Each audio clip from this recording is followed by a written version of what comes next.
Okay, so hey guys, welcome. Glad you all can come. We gotta at least do a cheers here. Yeah. So thanks for coming. And Chad, appreciate you coming down to do some training with us. And for your hospitality. I know you're getting us ready for Michael Goulian coming down in a couple weeks. Yeah, thank you. We're getting some. What do we gotta expect? I know we're getting Rain and Mindy kind of checked out and all the basics for what's like tomorrow going to be like our first day. Yeah, well, you know what? We probably should have a time to meet. That's a good start. That's a good call. Yeah, that's Good start. And Step one. but a lot of this is about the safety and the planning behind what we're going to be doing. So it's going to start with a solid brief. It's probably going to be about an hour. I think we should all be together when we do that.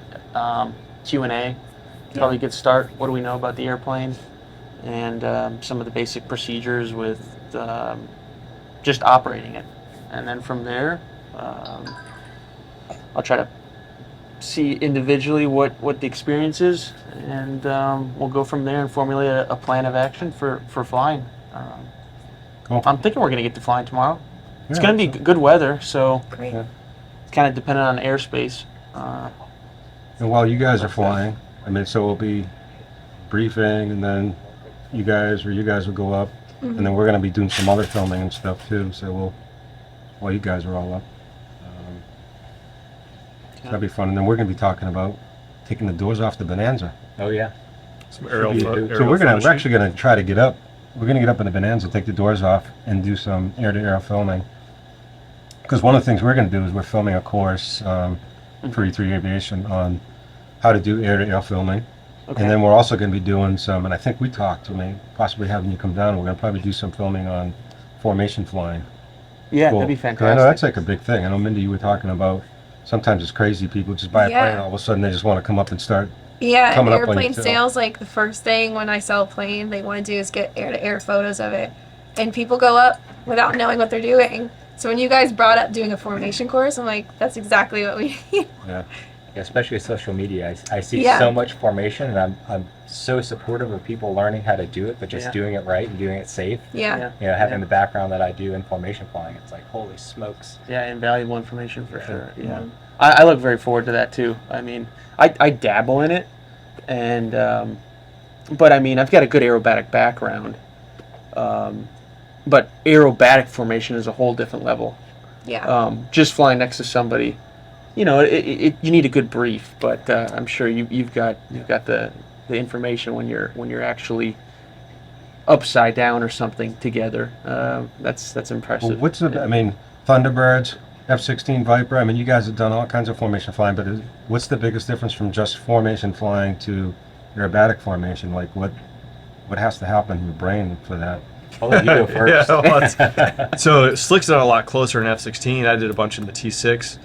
I think even, you know, starting back, like even formation flying point A to point B with your buddy or you know whoever it might be, a lot can go wrong. It can be great. It can be terrible. Like if you haven't briefed, if you don't know, if you don't have expectations, you don't have standards set, if you haven't briefed it thoroughly. And so really starting the basics and not taking anything for granted, I think is like step one. Because hey, you fly over to Pompano every single day and just throwing another plane on your wing, you've changed the variables. You've magnified the dynamics that can go into this. So having that brief and expectation so you don't swap paint, bend metal, I think is huge. And then when you go do it in formation, doing aerobatics is a whole nother beast in itself. Like Slick doing aerobatics in F16, that's probably 100 rides you did in the Thunderbirds just to get checked out. Yeah, literally. 100 rides. Wow. And also to paint the picture at that point in Slick's career, he is a weapons school instructor. So think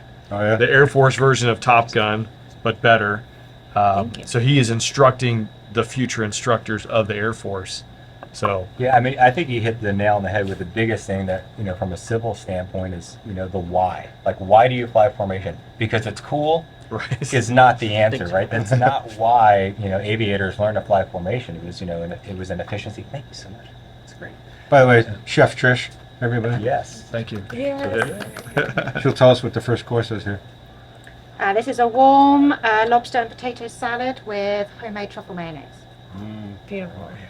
So he's saying? But yeah, I mean, it was really for efficiency's sake, right? So you could get a lot of airplanes off the airfield and recover the airplanes, and then really, from a tactical standpoint, you were able to optimize, 4 or 8 or however many airplanes that you had.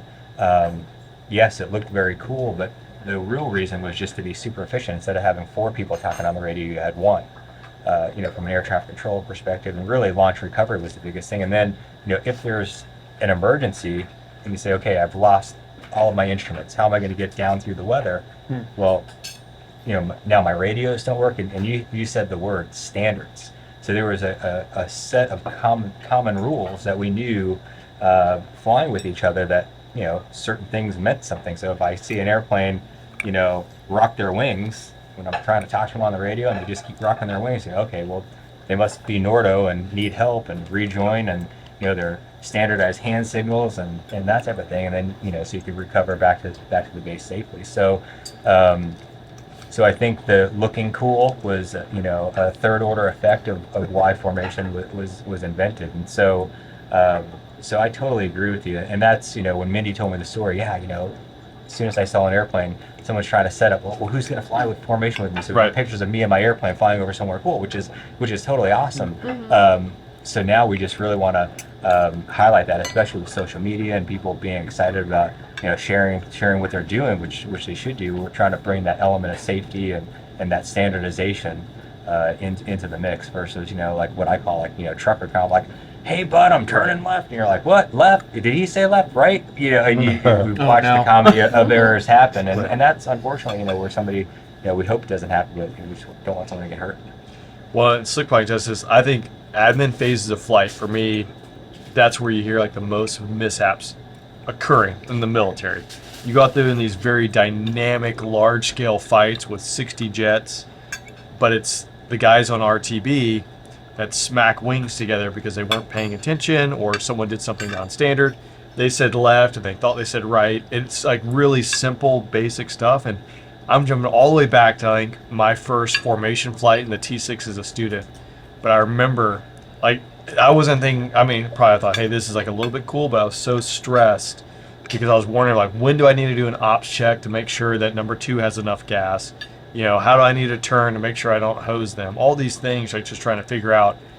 And I think maybe that's like a little bit of difference. Like, if I took that same mentality and I jumped into, a Baron or a Cessna, like, I was so overly conscious and hyper aware of like what I didn't know flying T6, formation as a UPT student, that if I just bought a brand new plane or when I bought my new plane, I'm like, hey, go fly with me. Like, there's so much we have to talk about. I think of like it's just not. Maybe I'm overly analyzing, I but don't think so. Would A you lot say- of people just jump in and want to go. It's a good thing to think about. What would you say like the fundamental of formation flying is? Communication or the brief? I think it probably starts with the brief, right? That's assuming the left-hand, right-hand skills are there, right? So you have to be able to physically do that. But I would jump down to like the brief and set a standard. So what the game plan is. And then when there is a hole in the game plan that wasn't briefed or something is injected that you weren't expecting, what everyone is doing, based upon their position, And simple as like Nordo. Like, well, Slick can't talk, but he's number 1.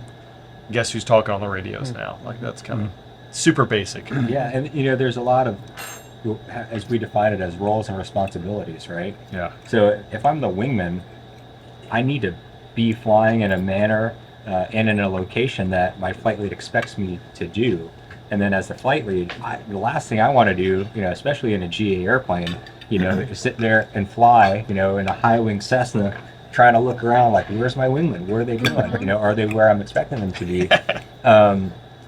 And I definitely see that where all of a sudden you go into a turn and then I see my wingman disappear, and you go, well, I can't see them now because I'm in a left bank, I'm in a high wing airplane, and are they supposed to stay in a level plane with me, or are they supposed to be more in what we would call an echelon turn, belly up to to me on the inside of the turn. So I think establishing those expectations, roles, responsibilities, and then having that, that is set through standards.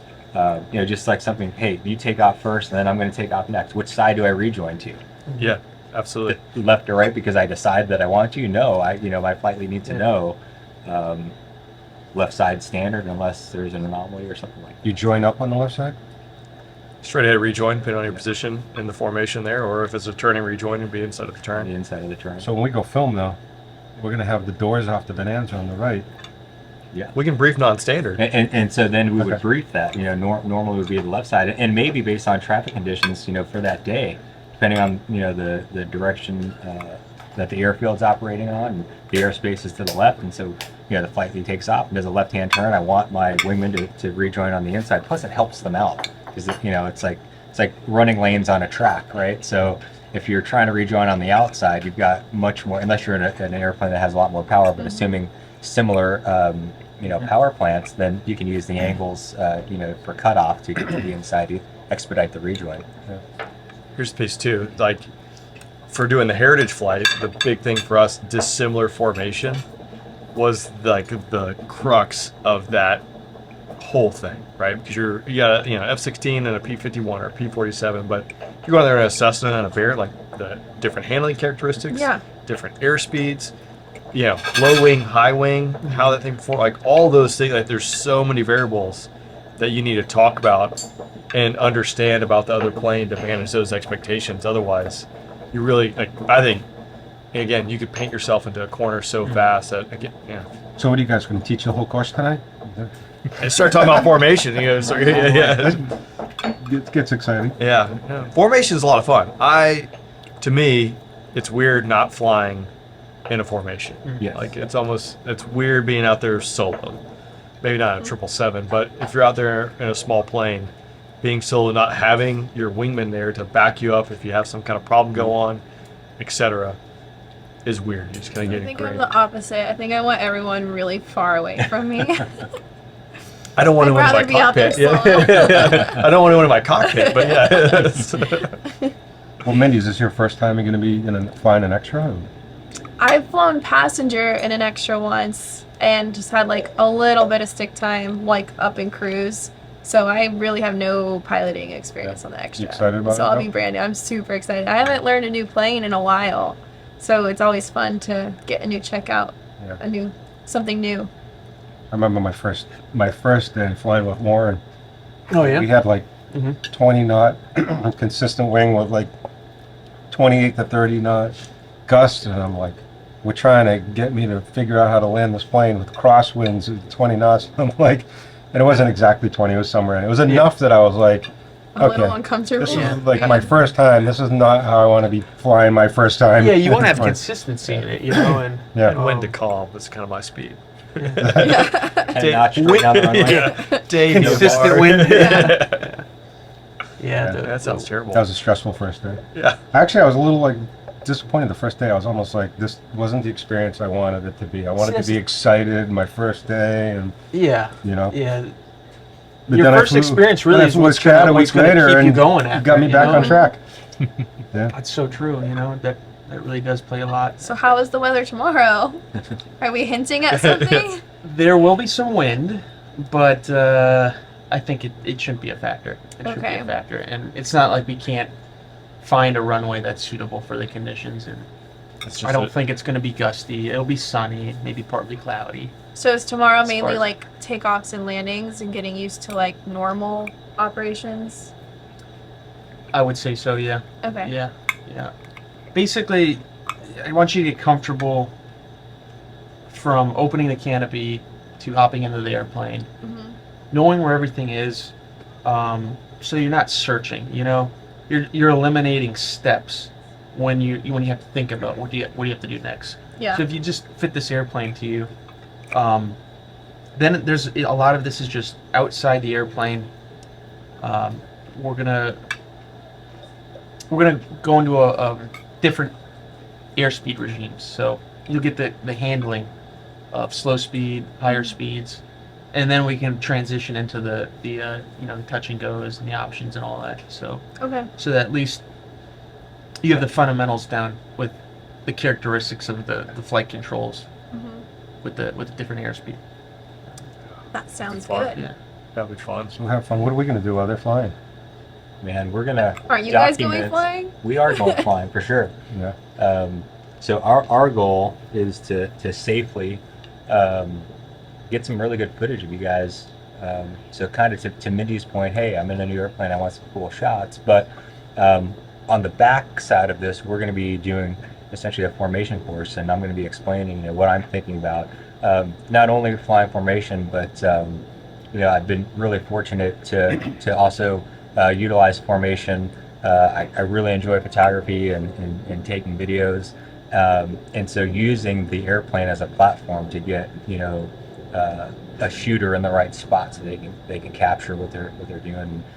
Recently got to fly with Bradley Winsell, and we did By the some way, this amazing. is E3 Aviation, not E3 Firearms. We don't use that term. Shooter. Oh, So- got it. I was trying to be cool and use some photo terms, but Bradley's an incredible photographer and videographer, and we were out west and just shooting some warbirds and stuff. It's just incredible. So it's really neat to not only fly an airplane well as far as flying formation, but really putting if it's photo or video, putting the airplane in the position, with the correct lighting. It's just next level for me from an aviation I think standpoint. it's just, especially nowadays with GoPros on everything, it's becoming stale. It's so different when all of a sudden you're from a different aircraft filming. Just like Mike Goulian just did with, was it Blue Angels? Did I say Blue Angels? Did I Blue write who? that word? Never heard of them. You guys I seen can't. that video, right? They just did an awesome video. Yes, they Was did. it the Blue Angels? Or I think you know. Yeah. I mean, so He's how- an honorary. And they were in a so- Bonanza, by the way, with the doors off, which was cool. I Yeah. thought that was a really cool video. Yeah, and of course we got all this inside razzing, but great friends and people that we've flown with for decades. So it's pretty cool. It's a family, right? I mean, that's what this is all about. Especially in E3 Aviation, it's all about community and sharing and having this type of table talk to share experiences and the good natured ribbing, but no one's like, oh, you're an idiot for asking that question. Because I have a lot of questions that I'm going to ask because I'm going to learn from everyone around the table. So that's what E3 is all about. It is cool. Yeah, you see the power of being in a community like this. Mindy and I getting connected via social media a few years ago. And it turns out we're neighbors. Truly. Then she left, but that's a whole other thing in Yep. itself. But it is cool. That's what I guess I love about the aviation world is it is a community, being a part of it. So not a lot of G's tomorrow then, right? Mostly just familiarization. So I could ask What do you you this. think Mikey wants? Well, I mean, obviously he wants you to get them prepared to, when he comes down, to do more of the advanced aerobatics training and stuff. I know he wants you to teach me incorrectly how to do an 8-point roll. Okay. Because I had him do one in the Exactly. Viper, and it was just it was like someone's having a seizure in the back seat. Which, to be fair, is completely different, Right. So, but it was a lot of fun. But now, you have put a lot of people in the back seat of an F-16 and slapped 9Gs on them. Yeah. I mean, So, I mean, Sustained, maybe? Too? It's your turn. oh yeah, sustain, yeah. That's a bit. but so, I mean, the airplane with 2 people in it's rated plus or minus 8 Gs, right? So we're gonna see, you could see some split needles. Which Yeah, part? the Oh, you're fell talking pin for about that, right? Right. You talking about the F-16? No, the extra. Yeah, right. Yeah. Well, 10 G's plus minus. With With single single, octane. Okay. Well, it depends on the weight, really. Yeah, right. I haven't Yeah. got that plane anywhere close to that. What do you got to do to get Speed. to that? You need speed. You need energy. Oh, it's speed. It's all energy. Yeah. Yeah, and talking about G's, the sustained versus, a peak G, which flying G's in the extra is going to be, pretty grueling, but it's just different than a jet, which I get asked that question a lot because in a jet, especially the F-16, I mean, you could be at 9.5 G's and accelerating through that turn where the airplane just will not come off at 9 G's. So That's wild. So very what's different than the your, Incredibly wild. what's your best G tip? You guys are fighter pilots. I am not. So what are your best tips for flying G's tomorrow? hydration, number one. Hydrate. Okay. So no more wine. Yeah. Well, we're not Like flying triple tomorrow water. afternoon. So Yeah. Yeah, but that, and then just, as we say, being on top of it. You're anticipating the G's Yeah. coming on, so think about that anti-G straining maneuver and just being ready for the G's so that your body isn't behind the G's trying to catch up. So if you're, thinking about the G's and on a strain, or just again just really anticipating it. I think that is Yeah, going to keep you safe. totally. It's load factor. You're putting load on your body. Mhm. That's what it is. Do you find it easier to get through that being the one flying versus being a passenger? Because you're anticipating it more. Exactly. If you're in control, you're the one who's initiating the Yeah. start of that strain, that load. And so, if when I teach, like upset recovery training, I'm always communicating. It's constantly, hey, how are you feeling? You ready? 3, 2, 1, hit.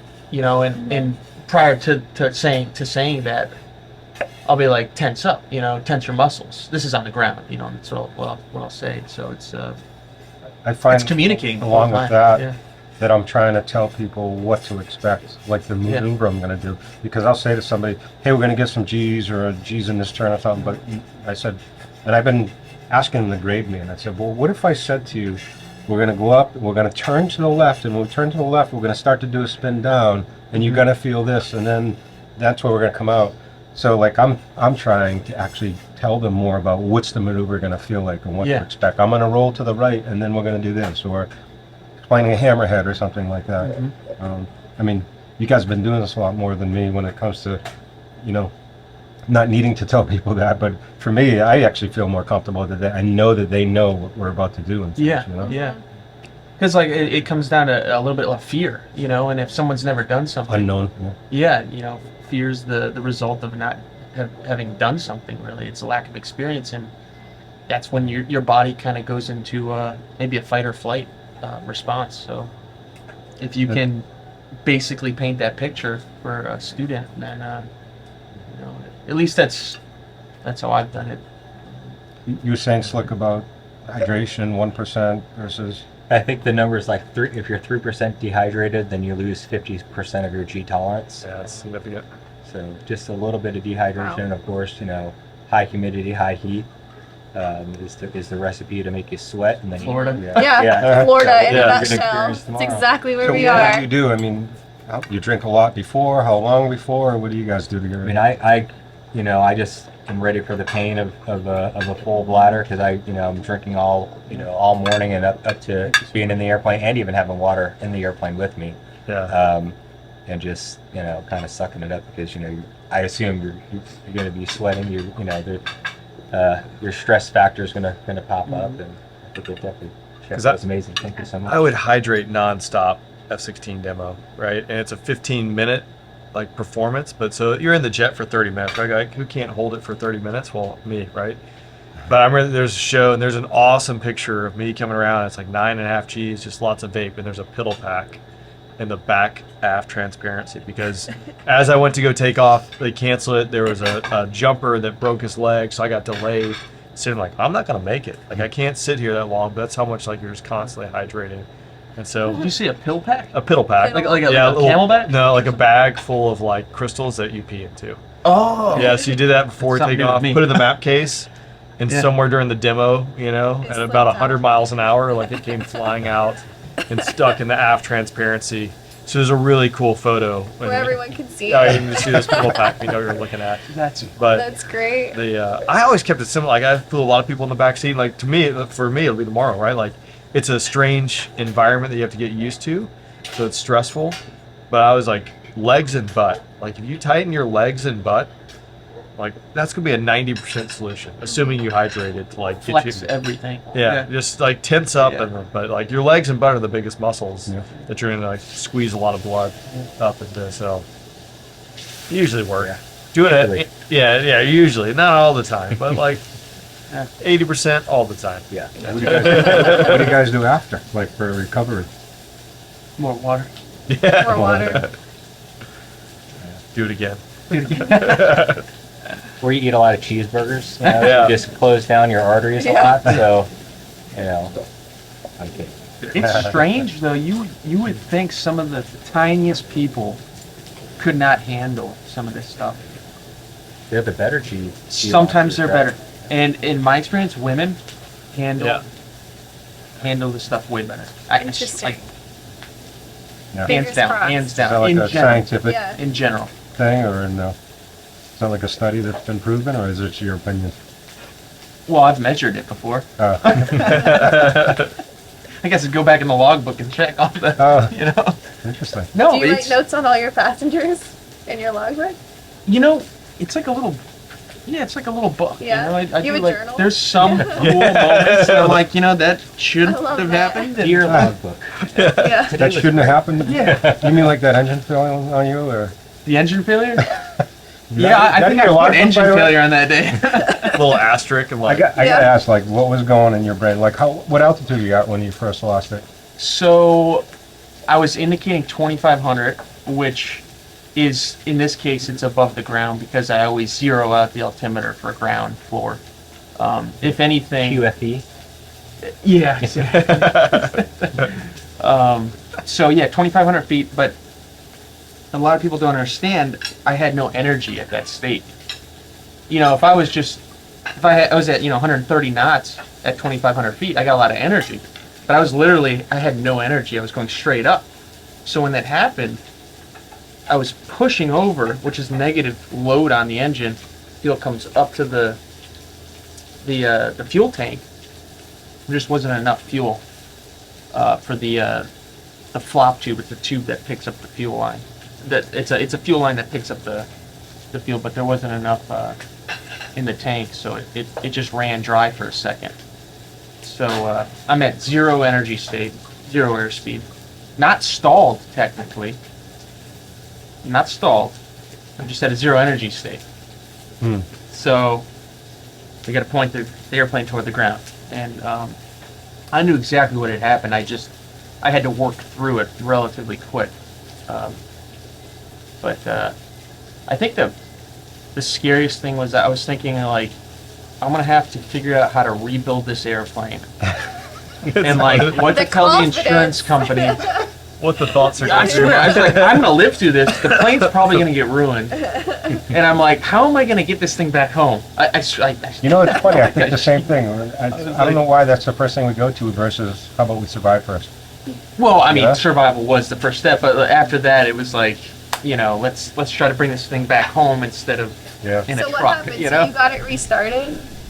Yeah. No, so, but I gotta know before you go to the restart, like, what initially was in your brain? Like, what were you, like, thinking, feeling, other than what you just said about the insurance company? But, like, was there any feeling you had? or- Pick a landing at that altitude with that high wing loading aircraft. It's a pit. I don't know if we Yeah. talked about it, but biplane, short wings, high wing loading. It doesn't glide very well, but yeah, the first thing that went through my mind is get this plane on the ground, find a spot where I can at least get this on the ground. That was the first thing that went through And my you mind. had some places, right? Or, I mean, Yeah, it seemed yeah, like, there was like a. I guess it was. by the like way, the video's up, right? ditch. What's your channel? What's your YouTube? Because the video's on your YouTube channel, right? Yeah, Barber Aviation. Okay. Yeah. You can find that. Because it seemed like when I saw it, you were YouTube, almost yeah. like, were you on the beach or were you in the Everglades? Adjacent to the Everglades. Okay. So that's another thing, you know. Yeah. There's alligators over there, right? And crocodiles and snakes and Well, mosquitoes. yeah, and- so that's what would happen, the fuel starve. Yeah, Okay. the fuel starvation. Now, is that a known thing in the pits, or was this an anomaly? Because based on like a series of maneuvers that you did, caused like So they recommend that you don't do negative loaded maneuvers, inverted maneuvers with less than a quarter of a tank. Because in my And I mind, was I'm like, pushing that. don't do. Don't do that. Yeah. Yeah, I'm Yeah, trying to learn and here. so that's kind of the reason I put this video up, is that there's an educational side to it, and that's what I wanted people to see. It got a little bit of clash though because of the. Some people think like I should have pitched for best glide to maximize my time, but I was trying to get the airplane to restart with a prop a wind start first, Right. and then use as my last resort an electric start. Because if I couldn't get the electric start first, then I wouldn't have the altitude and energy to even attempt the prop start. Oh. So, and it's not, again, like when these things happen, you're not thinking like A, B, C, D. It's fly the plane and get it to a spot where you know safely you can get it there, and then start diagnosing things. So I rudely interrupted Mindy, but so she was saying, like, about what altitude were you at when you actually started it back then? Because you jumped it a bunch of times, right? So which way I was worked? cranking. I was cranking. Oh, I had a so lot you of had to energy crank. in that glide, very low.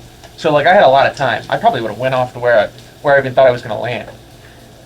But my rule of thumb is in an emergency engine failure, if you're going to pick a place to land, you want to make it and maybe go off of it rather than not even make it at all. Yeah. That's my theory. And it worked. All I know is I heard you screaming like a 6-year-old girl when Yeah. you started. Last minute, Yeah. keep the bird alive. Yeah, that was interesting. Interesting video. Spicy. Anyway, I will tell you though, because I was surprised in the extra how much it doesn't glide. Like we were doing some maneuvers on, yeah, just to beam the numbers, losing your engine cut it off. at 800 feet, and it's like you think you got to do this really nice pattern and stuff, and it's like no way, you're not getting back there, Yeah. And because you've got over 1,000 hours. We in did yours, that right? Boca. Yeah. We did some power offs. So you experienced the same thing in the extra? I actually had a similar situation, but I had a student, so I was sitting in the front and an experienced GA pilot in the back, tailwheel, think he owned an RV8, so all kinds of experience, but we were trying to burn out the wing tanks. So for those not familiar with the systems, you've got like fuel in the wings, and then you have a selector where you go to the aerobatic tank in the center, which has an inverted flight capability. So whenever you're doing aerobatics, you want that, but you also want to not have fuel in the wings. So typically, Sloshing around. yeah, sloshing around. So you normally have a little fuel in the wings to kind of get you to the area, and run off of those. And you're just in the extra. For me, I always have my hand on the fuel selector, and you do go between the wings and the main, quite often trying to burn that out. And so, again, pretty experienced guy. I think it was like his 5th or 6th training flight in the extra. So I was just kind of like getting ready to sign him off, and we're on downwind, and the engine just, and he goes, "You have the airplane." And I'm like, "Okay," midfield downwind, and I make a radio call to the tower, like, "Hey, we lost our engine. We're come in." Luckily, there's only like 1 or 2 other people in the pattern. That was going to be an issue. And he's sitting in the back, so I'm just like stick and rudder, focused, and I was, I did not worry about making the runway, but of course, Much better.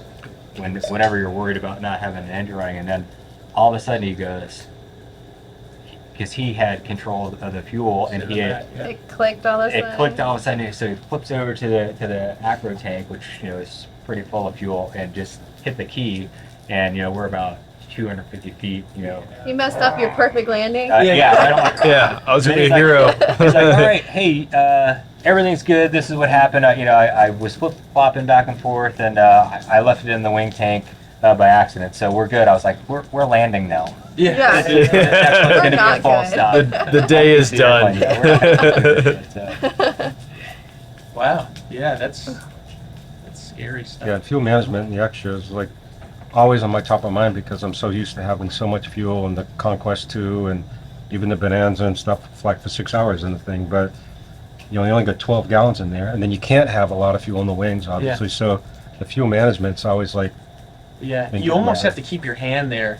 Yeah. Like if you're running marginally and you're coming in for landing, keep it there, and you mean marginally on your acro tank, because you're going acro before Well, landing, right? you can't really rely on those gauges, but they can scare you enough to where you're like, all right, well, I'm gonna switch back and forth and try to play this game, but you really need to be, you just need to be aware of it completely. But I mean, you got to be flying too. That's another thing. Yeah. So I mean, so thankfully in this plane you do have the fuel lever is connected by a rod up front too. So Yeah.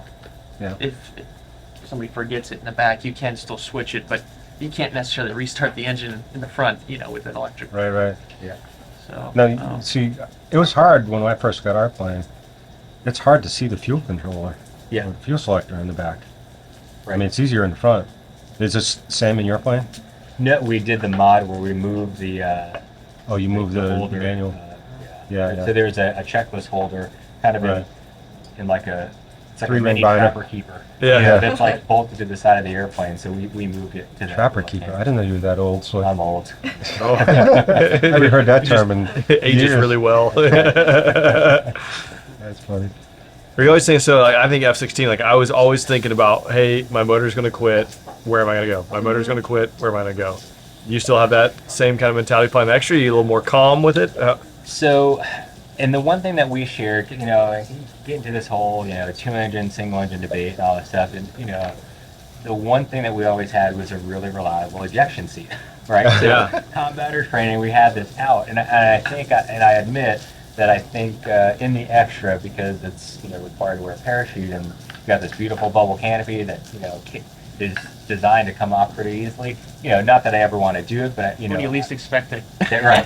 But, I mean, of course, There's a I story always, there. you know, I'm probably more worried in my 1944 Stearman about losing an engine because, you know, that thing drops like a rock as well. It's like, you know, all these airplanes have no glide ratios. I guess, you know, that's what we're flying. But I'm always thinking, because you know, you're just really never that high in that airplane. You know, just a few thousand. You know, if you're lucky, 2 to 3,000 feet AGL. So if you lose an air, and the good rule of thumb in the Stearman is basically wherever your bottom wing is, Yeah. where you The can wingtip. glide your wingtips, you Yeah. can glide to underneath you. So I'm always thinking about a field, and you know, I'm primarily operating out of northeastern Pennsylvania in the Pocono Mountains. So. Always looking for that farm field between ridges and that kind of thing. So. You know, it's interesting because, like, Mindy, you know, because you have a carbon cub. Or is it a carbon cub? It was a carbon cub. Right? I had a cub crafter. I had a sport cub, Sport cub. Okay. the baby one. We had the carbon cub, but Yeah. I was surprised. You look at that plane, you have this, you know, perception that the thing will glide forever. Yeah. And it's like worse than the Bonanza. I mean, it's crazy how I mean, what's the big reason for that? Is it just the wing design that needs that momentum, or? I don't know. I assume so. Well, even I like have no idea. jets have an incredibly efficient glide ratio, probably because of the less drag on the engines. But they're faster too, right? With speed comes distance, and Which ones?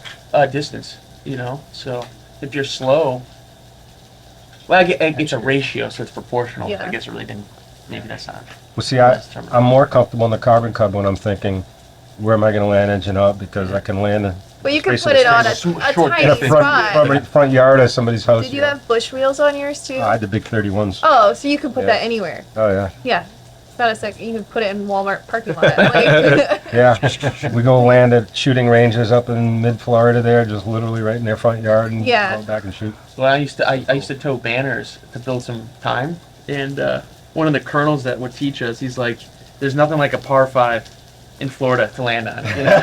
I mean, I would still do it in an extra today. Yeah. Like if there's a par 5 down there, boom, we're making a hole in one. You know? Might put on a show too, but Yeah, a little golf clap Yeah. at the end of the day. Yeah. That was fun doing. We flew the carbon cub. Yeah. And That was a we blast. produced your F-16 demo. I'm sure it felt the Okay. same. It was about the same, but you could take in the sights and sounds, which was pretty cool. Well, Next it's to the door. because we're flying slow, and it gives you the chance to talk about it and explain it, and then we see you doing the same maneuver in the jet, and it's good. Actually, a lot of people love that video. Yeah, It's it's amazing how many people talk about it. It was cool. You know, going down government cut again. You know, again a little bit slower than the last time, but Unnoticeable. yeah, Really? it's a slight variation. So from now we have last to time. do it in the extra, Yeah, and you can actually. That'll feel a little better. yeah, a for you. little bit more Yeah. at home. Like, Yeah. okay, we got some speed. There's probably some rules like Class B airspace. Now we gotta. I had a lot of waivers when I did it in F-16. Yeah, they gotta let me do it. We didn't have And to now worry you about have rules. Yeah, it's a like, lot of oh. rules now. But This that's is what I was fun. talking about earlier, the Miami controllers, because they were just awesome. They just helped us, and they're like, Yeah. no problem, we got your back kind of thing. It was great. You'll see those Miami controllers like Sun and Fun and Oshkosh. Like all my experience with them too. It's something down here, South Florida, the Miami controllers. Not that the other ones aren't great, but I felt like I ran into so many like Miami controllers that I still talk to this day, which is kind of weird for a pilot like that. Yeah, I can text a couple of them. You're like, but they're standing on the airball stand or in the air show. You kind of get to know them. They were just more outgoing. And then when you show up and they want you to fly an arrival, you're like unable. Like I have no GPS, I have no gas. You're just gonna be angry at me the entire time. Thank you. You know, Just See, Mindy, you got to get Kevin to come on down to South Florida and Yeah. control it down here. thank you. Wow, that looks fantastic. I know. What's This the is- cut, chef? This It's a filet mignon. Oh, gosh. Of course. this is every day, right?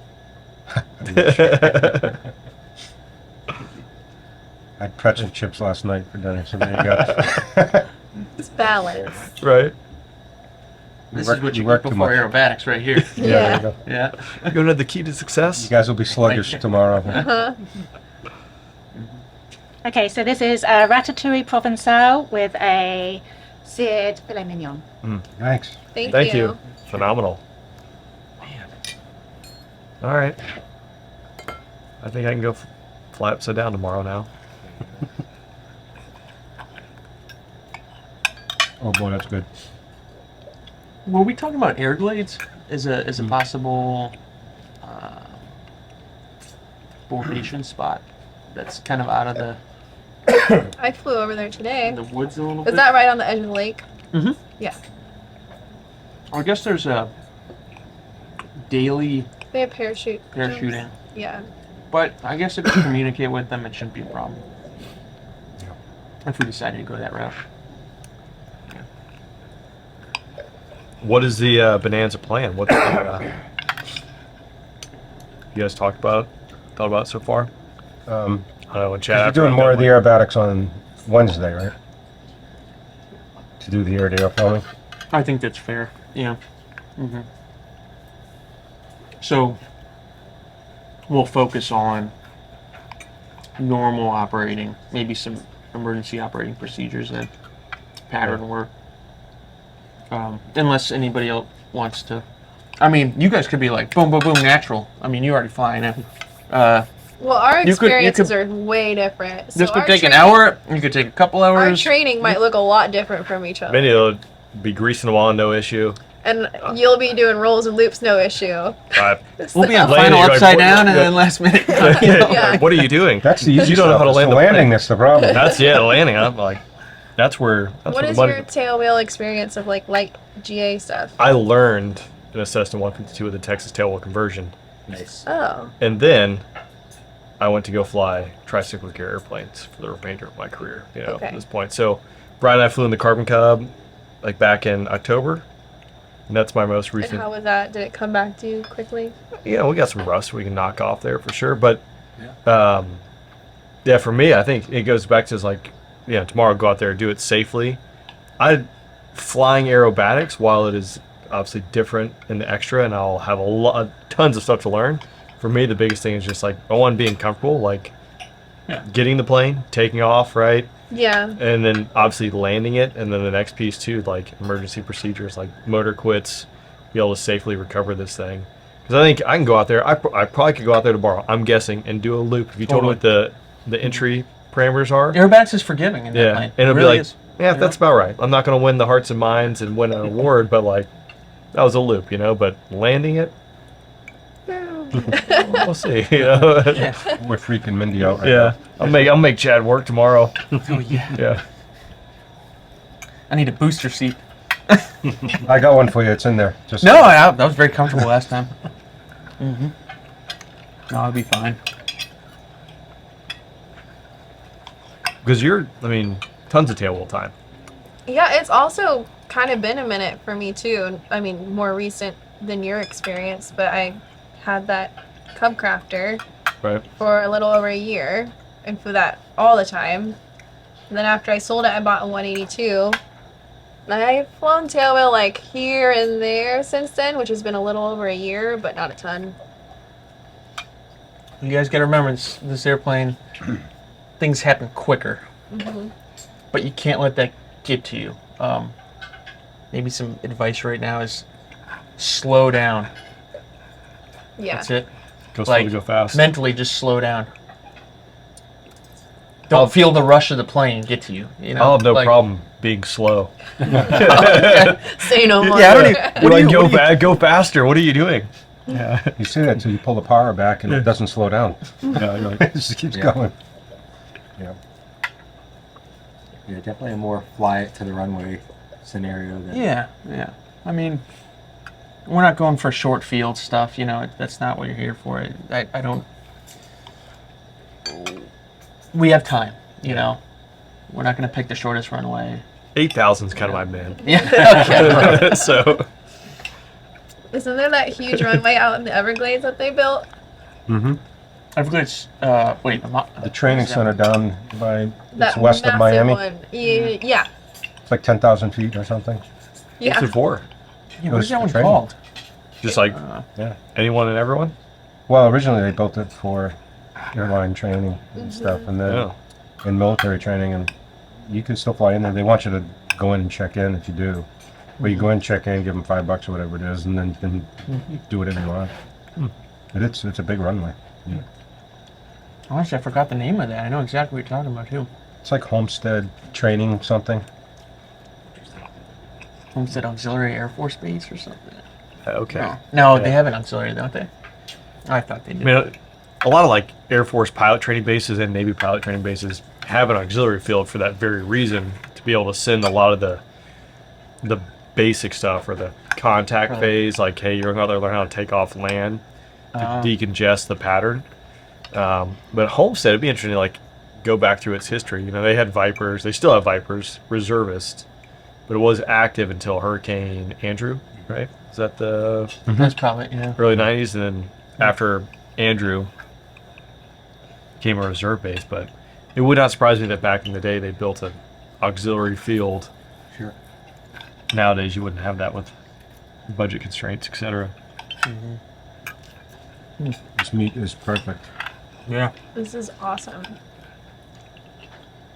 So Mindy, you just got Mojo out of annual, right? Mm-hmm. Any surprises? Yeah, whenever they were doing maintenance, they have to put the fuel selector on off to do some stuff, which sprung a leak on my fuel selector. And then when they put it back to the normal, like on left, right positions, it still kept leaking. So I had to get some work done on the fuel selector unexpectedly. But it wasn't too bad. I've had worse. A lot worse. What did they do? Just replace it? Well, there's like 3 options to fix it. You can buy a brand new one, which is super expensive. You can buy an overhauled one, which takes a lot of time, or you can repair the one you've had. So I did the repair.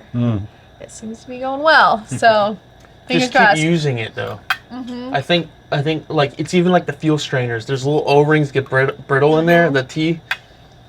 I mean, Yeah. Well, because I of never people put don't mine use in them. off. Yeah, I never select mine to off. never really shut the fuel valve off. You Right. Why would you? know? I'm afraid Yeah. it's not going to come on. Valid. You just got upgraded avionics too, right? Yeah. They're pretty awesome too. I saw that today. Yeah. Nice. Yeah, new Garmin panel. I have a couple 275s and a 650 in it with a new autopilot. So I got to fly IFR down here in my 1957 airplane, which Nice. is pretty cool. That's pretty sweet. Yeah, I'm smitten with it. It is the coolest thing. How long did that upgrade take? I was kind of watching. 'Cause it was Gardner Aviation, right, out of Peachtree City. So again, hometown. You know, but how long was that upgrade? To get the equipment just kind of depends on when you order, but the actual like process of installing it took about 2 months, which is not bad. They got panel work done and a bunch of other stuff done. The airplane was still new to us, so they needed some other upgrades and repairs and stuff from when we took on ownership. So 2 months for all of that, which I thought was very fast for like a brand new panel. Everything's Seems changed. pretty quick. Yeah. Yeah. I mean, you got a laser. Or, I mean, I don't know how they cut the panels out Yeah. and everything, but the wiring and All custom stuff. I the mean, engine and yeah, it's a lot of cutting. the whole process was fun though. You get to like design your panel, and I have our airplane's name Mojo engraved on it, and That's cool. yeah, you get to like move all your equipment around to how you want it. Because they first sent me a draft. I was like, no, I don't want that. Because my goal, me and my husband fly together a lot. He's a private pilot. As of recent, but we switch seats a lot on who's flying. But we always help each other out, or sometimes something will happen. Oh, you fly the rest of the way, whatever. So my goal is to have all the equipment accessible by either seat was important to me. Because a lot of times when people design panels, it's with the pilot in mind of left seat. So I changed that all and made everything like a center stack That way, no matter what seat I'm in or he's in, you can fly the plane efficiently. You don't have to reach over if someone's knee to hit something or whatever. Smart. But that was the most important thing to me, and that's what we achieved, and it's fantastic. The ergonomics. Mm-hmm. Flying. You any big trips planned in it? Not really. No, we just kind of go on a whim. That's the best part about owning an airplane, I think, is that you don't have to plan it in advance. Alright. I'll be down here. I flew down here for this, and I'll see you guys again next week with it. The following week, I'm taking it down to Naples. Like, I do a lot of like work trips with it, which has been really nice for me to get around Florida.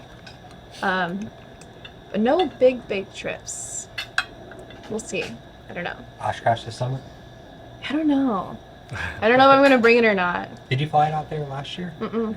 No. Mm-mm. Sun and fun? Oh yeah. You got there. So I wanted to have my car. It's like You're 5 only minutes. down the street. I know. I thought it'd Maybe be better to that's have maybe my that's car. why you don't fly. Yeah. Yeah, exactly. It's like an hour drive for me, and then I get to have my car all week. Maybe you can showcase the plane there. That's Yeah, the you fun should come part. put it out in front of the E3 tent so people can see it. Is there a spot? We'll make a spot. It's on camera now. That's right. It's true. They have rental cars for Actually, driving. It's true. I did, Also well, true. because as you guys know, we're the title, I don't think you know, but we're the title sponsors this year at Sun and Fun. Oh wow. For E3 Aviation. But I filled out the forms and I did check off the box, Mindy, that we will have aircraft on display because I had to get extra insurance and all that kind of stuff. So, Did you? yeah, Oh so wow. it's all covered. So we're probably going to get the extra out in front of the tent. I doubt we'll bring the Bonanza or anything else, but you know, if you want to, we can figure out how to make that work. People probably love to see that. Would it have to be there all week, you think? I don't know. You guys know better than I do. Like you can get planes in and out in the mornings. Yeah, it just had to be before or after the show to move it in or out before the crowds got there. Just So- go People before would love to see it. before Oh, yeah. TFR hits. Yeah. That's all. Yeah. That's a We good had thing. people taking pictures of the airplane today, right? Yeah. Yeah. Yes. It's a very identifiable plane, so that does Beautiful. happen a lot. It's the color. Hmm. So retro All of looking. Mm. Well, we put a lot of work into it, so I'm glad that people take photos of it. Polishing a plane is no joke. Watching you, because I mean, through social media, watching you go like polish the plane, Uh-huh. that seems like it's a labor of love. It is. It's not as bad as what people think I'll say, which is supposed to be a secret of polished aircraft owners. You're supposed to just take all the credit and glory Right. and like walk away.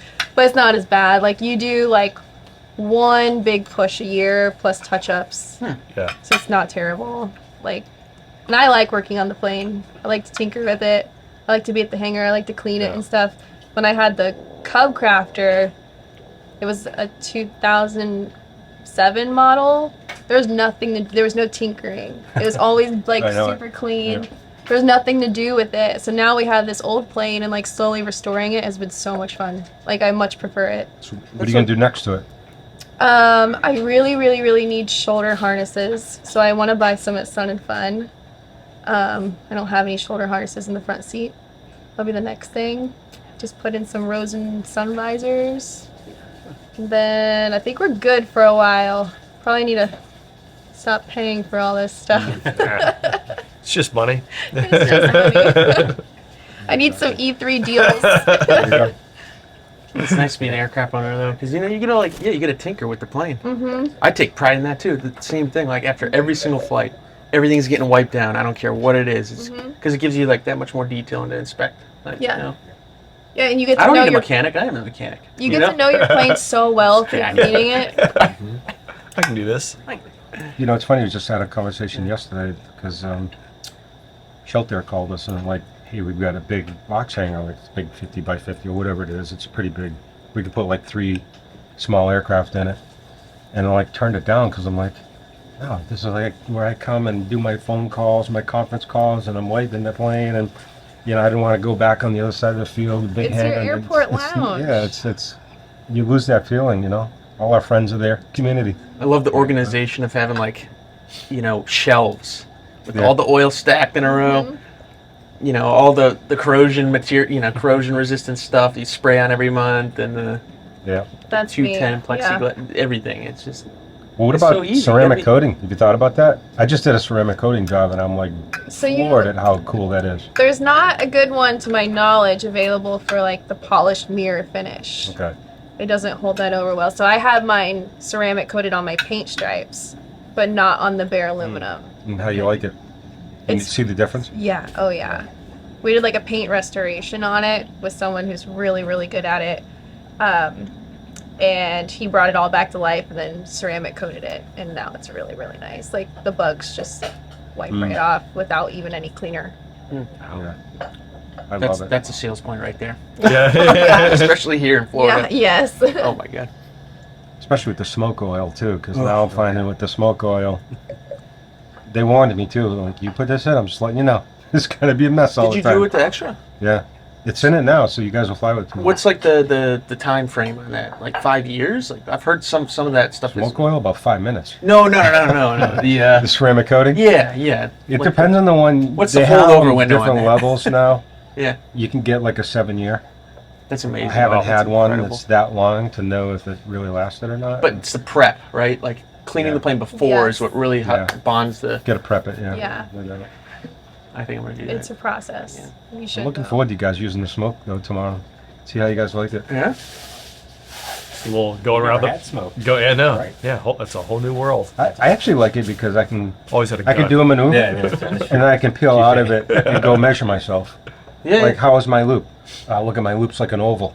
That's no good. So well, you get drift on you wind. come out of it Yeah. and see, oh yeah, let me go do it again, see if I can get that more rounded. Or when you come back through. Yeah, you If you you're come off back over the angle. top of it. Yeah. But then after you get through the maneuver, just peel out and go take a look at it, and you're like, you can tell how you can kind of critique yourself. You know, even the spins and stuff, you can kind of get that nice spiral and you know. So it's Do you have a drum of the stuff? yeah, like we 50 got gallons? from Aviation Oil hooked us up with Aviation Slick Towels' guys over there, and Yeah, so They get instead us- of the 55-gallon drum, we got it down to bucket size. We had like 5-gallon buckets. Oh So, yeah, okay, I know what you're talking about. Really? Yeah, really, really helpful. Yeah, because you get in with a 55-gallon drum of oil. You got Like, that for You got to transfer it. Yeah, that's In a a, smaller bucket. that's a lot of oil to like be burning through. If you're not doing an 55 air is show good. or you guys done? I think so. Yeah, that's phenomenal. I'm saving it for dessert because I heard you made something really good. Can I take this home? You want a doggy bag? We can do Yeah. that. I do actually. Yeah, we can- I'm we can- all about Bags? leftovers. Yeah, we'll believe get it or it. not. No problem. Thank you. Pleasure. So you guys got right now about the system holds 9 gallons, and it's the same as like the fuel system you're playing. So you've got your main tanks, or you got your acro tank, and then what do you call the other tank? What's the smaller 2 gallon and the extra? What do you call it Which one? with the flapper in it? You got your Oh, there's a header tank, okay. and then the main. There's a main tank, and then, from what I understand, the acro tank is right below that, and it feeds into there, And that's the 2 gallon tank. which is a header. Yeah. Yeah, header tank. So the the smoke oil system works the same way, same setup. So the whole top of the cowling, it's shaped, and that's got 7 gallons in it, and then it just gravity flows down into a little 2 gallon, and so it works just like that. So you guys got right now about 6 gallons in there. How quickly does that burn through? You should get the way that Warren adjusted it. You should get almost about 25 minutes out of a full tank full blast, like with it on sending it nonstop. all the Oh, way. wow. But if you're going on off, yeah. That could last a long time, man. Yeah. Yeah. Pretty good. But We'll be coming into Shut- land and be shut like, your vents did you, before did you Hammerhead." remember to shut that off? Oh no, we're smoking. Why are the fire trucks rolling? Yeah. Whoops. Dang, I didn't think I'd break that hard. Right. so you didn't have smoke in the Viper, No. and of course you guys always have smoke. Yeah. Because you had to take the gun out, right? For the Yeah, so the rain's got to hit you right where it hurts. Yeah. So yeah. they We were took- still tactical. We could go to war at any Yeah. moment, but Oh my gosh. yeah. We could still go to war. We just have a ridiculous paint scheme for war and no gun. Yeah. Yeah, It, just smoke them out. No, they actually did quite a lot of changes to the F16 for the Thunderbird mod. So obviously the paint scheme, which was actually reduced some weight and slicked up the airplane. Yeah, I guess it's true. Yeah. Took out some RWR gear, so ran our warning receiver gear to reduce some weight.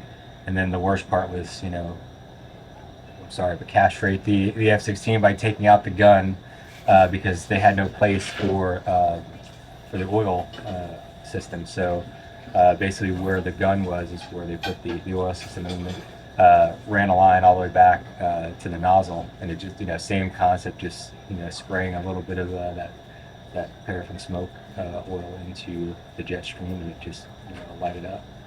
How much oil did it carry? Do you know? Gosh, I don't remember. I want to say 25 gallons, but That's a lot. Yeah. I don't remember, but it was pretty substantial. Your flow rate must have been much higher though than. I'm sure, You know, for the jet. Can you use smoke with like an afterburner? No, I so don't the know if that's a dumb afterburner question, would but just burn it all up. So as soon it as just you tap Mindy? the smoke line would go away. What triggered it? Dogfights. Did it? Okay. Yeah. So you're actually going to have it in the end. I was looking at it today. It would be just like the Thunderbird mod if the switch was the opposite way. So outboard, go into dogfight mode, and the F-16 if it turned it on, Okay. and then center or inboard turned it off. So I Okay. think the way you have it rigged is if you go inboard, Yeah. turns it on. So And the reason is in our extra is we have like a comm switch on there too. So there's a little, you guys will see tomorrow when you're flying, like if you had to work your squelch and you want to talk, you hit that little button and it opens up your mic and you can talk. So that switch is in there. So they had to put the smoke switch in there at an angle in a way that it'd go over the top of the back of the comm switch. interesting. Gotcha. So Okay. it's talking about that little red yeah. push to talk when you disenable Yeah, if you crank your squelch up to get rid of any noise, and then you want to talk, it won't pick you up on your mic, so you can hit or that you do a button. hot So do a push to hot talk intercom. you Yeah. should always have a hot mic, right? Hot intercom Yeah, unless exactly. you Push to talk for your intercom. oh, Yeah, yeah. it's a good way to put it. So you're gonna keep that wine all the way over on the other side of the table? No. I apologize. I'm sorry. I thought it had already made it your way. We could get our priorities Yeah, straight. that's right. I think I'm gonna continue my beer. Yeah.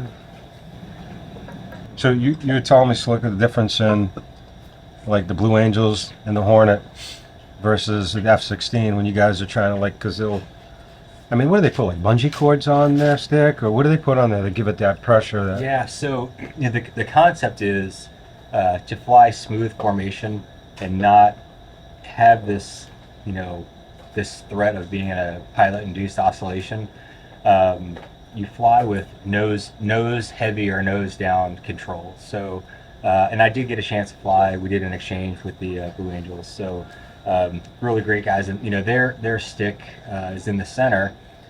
More traditional, and so how they achieve this nose heavy or nose down scenario is they literally have bungee cords that they put around the stick, and they do a shakeout, to make sure that they're not getting tension on one side or the other, and they do that during their ground ops, and then I think they do 2 sets, so they kind of, as they graduate through their training season, they go to like a higher set of bungee cords that's providing more nose down force, and the reason why we do that is if you think about where your control surfaces are, if you have them neutral, they're just streamlined, and then if you pull back on the stick, you're going up, and push down, you go nose down. And for example, if like when I was flying on the left wing of the Thunderbirds, if I found myself a little bit high, right, so I was pulling back on the stick and I'm higher than lead than I wanted to be, and I needed to bring the jet down, if I then go from positive pulling back to neutral, to then go past that neutral point for down, then I'd start going down, but I'd have to arrest that and then go from down back to neutral to up, and we would try it in the beginning of training season. You just get in these really big pilot-induced oscillations because you're kind of chasing it. So the concept is in Thunderbirds we would roll full nose down trim at takeoff and disconnect for weight on wheels for the initial maneuver, but disconnect the electric trim system to have full nose down, so that in that example of if I was a little bit high, I'm already, because of the full nose down, having to pull back. So instead of going through neutral, I could just barely relax a little bit of backstick pressure and then kind of settle into position, and then add a little bit of pull. So that really helps reduce those pilot-induced oscillations. And like the crazy part about it is, in the F-16 with full nose down trim, just to hold level flight, you're holding with the fly-by-wire system about 25 pounds of pressure. So doing a loop and that type of thing, you're pulling through that full nose down trim at we would do our loops about 4.5 Gs sustained. You're pulling 50, 60 pounds just to get over the top. But as you continue to get used to that, like I remember flying, after takeoff, we do the loop, and we disconnected the trim. The way the system works is with the weight on wheels, it would go back to neutral if you didn't disconnect it to manually override it and pull nose down. And so then after we did the first maneuver, we clear behind the line, spread out a little bit, reconnect the trim, make sure it's full nose down. But I just remember feeling like there wasn't enough nose down trim. I needed like more of that all day long. And so like remember flying the demo with my thumb on the switch, just pushing it down, trying to get more nose down, just to try to really dial in, that pitch oscillation. How many pounds do the Blues have when they're doing that? I can't remember the exact number, but I know that they incrementally, increase as they kind of, get used to that initial set of bungee cords. I think they do it twice, and I just can't remember the exact number. I want to say it's like 30 pounds. Or So it something seems like like the side stick, it's got to be a lot more that you got, because you don't have the leverage of putting your elbow on your knees or something like Right. in the Hornet. You can leverage that and pull your all arm at that point, right? Yeah, and there is, nobody like uses the wrist. There's like a little wrist Right. rest, and then there's an elbow switch. But I definitely would lean onto that, and as I'm You looking use right, the wrist thing? I did not use the Okay, wrist good. thing. No, Because no, I was no. like, this, we're going to have to, dinner's over. Not legit. Yeah. Use the Gotta wrist be thing. drastic here. This is over, yeah. But no, I definitely developed kind of a lean to the right, and they wrote a song about it. But, What number were you? number 2, Okay, That's a good number. number 2 on the left side. cool. Yeah, it's impressive. Did you ever have to do that when you're doing? No. We don't do that. A single ship. Now, all this, everything he says, or what he was saying there, sounds terrifying. And any F-16 pilot in their right mind, like, why would you ever do that? Like, oh, well, I need to be able to bounce out. Like, no, not doing that. So it's a little bit different. Like, again, flying in formation, like the F-16, I think it's an easy plane to fly.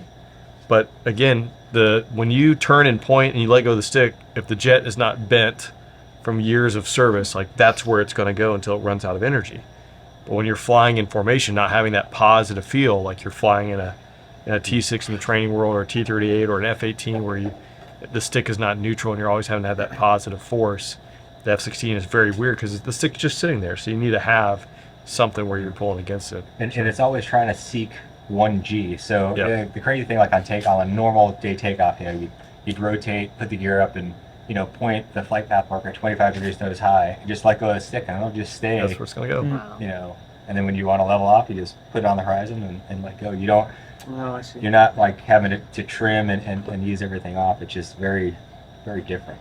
You get a lot of help from the computer. Yeah. Now, when you fly the extra, do you do any of that? Like you I put do a nose still down like on? a little bit of nose down trim. I Yeah. think it's just out of habit pattern. Yeah. Just a slight little bit. So if I let go, and I've talked to some other aerobatic pilots, and they say, and I don't know, actually you're the competitive pro here, but letting go of the stick in an extra to get like a negative half a G is where a lot of guys have recommended that's a good place to start. So How do you trim? technique? How do you trim it? I usually just trim for one speed. It's about 160. If it's, I think because if you're going to be flying inverted, it's obviously opposite. So I don't. I think it's just a personal preference. I don't think there's really a. I guess I'd rather be pulling back a little bit more though. I think that's probably a little safer. Just if you needed to unload in a normal. Right. Yeah. So it seems And that's like the first step to any recovery, at least how I teach, is that you unload the flight controls. It's not pitching down. You're just relieving pressure from the flight controls, from the wing. Hmm. And So, what's your like a opinion? lot. I know you see different recoveries where people's like neutralize stuff, and some people like let go. I mean, I know that unload the wing, let go. Just let it go, huh? Yeah, and it's not just the wing that's under load. It's the elevator itself, as well as the ailerons when you deflect them. Each one of those surfaces is a wing. It's a separate wing that has a critical angle of attack as well. We just think of like the critical angle of attack on the big part of the wing, But you can stall an elevator. You can stall ailerons as well. And when that happens, you don't get a response. Yeah. Aileron flutter. Yep. You jam the stick too fast, it accelerates, stalls the ailerons, shakes them. Yep. Now it's not connecting to the air, so you're sitting with no roll rate, nothing. So it's not how fast you move the stick, you know. Can you guys get high That makes speed sense. stalls on the F-16? No? F-16 doesn't want to stall. Doesn't want to stall. Really? I mean, it's Science. easy to stall the extra. I was Yeah. high speed stalls. I mean, Yeah. I'm surprised. Yeah, if you put 25 pounds back pressure on that thing at any speed, you're probably gonna, Yeah. probably accelerate stall at some point. You'll feel it. I mean, you've done high speed stalls, right? So you know what it feels like. But Well, now in like a different world, 777, like that's a whole other world too, right? Like high-speed stalls are like a real thing that you are trying. 777, Yeah. yeah. You're worried about. see, I've tried both the recoveries, neutralizing, and then I've done some to just let go to see how it feels. I didn't like that because the stick just slammed. Like it slammed when I was trying to come back. Well, and it's I what didn't it's like trying that. to do is go to the where it's been trimmed. So wherever you set the trim's an airspeed. That's the angle of attack, right? So let's say you trimmed it for 160 and you're at 90 knots. You let go of the stick. It's going to pitch down until it gets to 160 hypothetically. It might oscillate a little until it evens out, I guess, equilibrium. But yeah, if you just let go of the stick, I mean, it kind of depends on where you are. It's like the level I button on the wouldn't let go, Garmin. but just relieve G500. pressure, you know? The blue button. Oh wow. Thank you. Thank you. Oh man. But from a spin recovery scenario, I mean, the airplane's so stable, it's almost, one could argue that it's a negative trainer for spin stall recovery, because it is so stable that you could create a bad habit pattern. Unlike, like I didn't fly the T6, so you can talk to that, Rain, on. Yeah. But I know in the T37, Wait, it was what like, are we eating? This is Turkish orange cake with fresh raspberries and creme fraiche ice cream. Man. Thank you. Were you saying something? that, like in the T37 was very, very deliberate boldface, and it was to the point where, once you kind of do a normal spin entry, so let's say like nose high, full Buddha left rudder, and you get into a developed spin, at that point your power idle, your full opposite rudder, and you'd get the spin to stop. But in order to break the AOA, like the instructors would teach us, like, we want you to slam the stick so far forward that you're trying to smash the instruments. Jeez. Like, we want you to break the glass, and you would do that just because you needed that much oomph to get the nose to tip off over and break that stall. And of course, there were stories of some folks that or maybe they were urban legends that they'd go all the way through and then get to an inverted stall. Yeah, definitely different than the extra, because it's just, it wants to fly. Yeah. I feel like the extra wants to fly. That's what you mean, yeah. Is there a But it's a characteristic of the plane, center of gravity will change it, and like in the pits, in the S2B that I got, if I'm inverted in that airplane, I can get a nice, clean, inverted flat spin, but when I'm upright, a flat spin is much more difficult. And it's probably because the staggered wing is stopping the airflow on the rudder now. So the elevator becomes almost ineffective. And so to get out of that, it's more of like a pull instead of just a release. I mean, theoretically, if you released pressure from your plane and you had enough altitude, it should eventually stop itself. And then, you pull out of a dive. Theoretically. But that could be a design flaw. If you build an airplane that's not supposed to stay in a condition of, that's a criteria, Yeah, I was just thinking back, for the F-16, we had a rule, never assault multiple limiters, right? Yep. And so I think the airplane is stable because as pilots, you're not doing some of the things that you do in an extra where, like when you're doing a tumble or something like that, I mean, you're intentionally, assaulting, all of the aerodynamic forces in different directions and taking advantage of the gyroscopics of the engine. But, I think the F-16 will stall and will depart if you are, doing a full Buddha rudder, slow, full back on the stick, and then, throw in some aileron.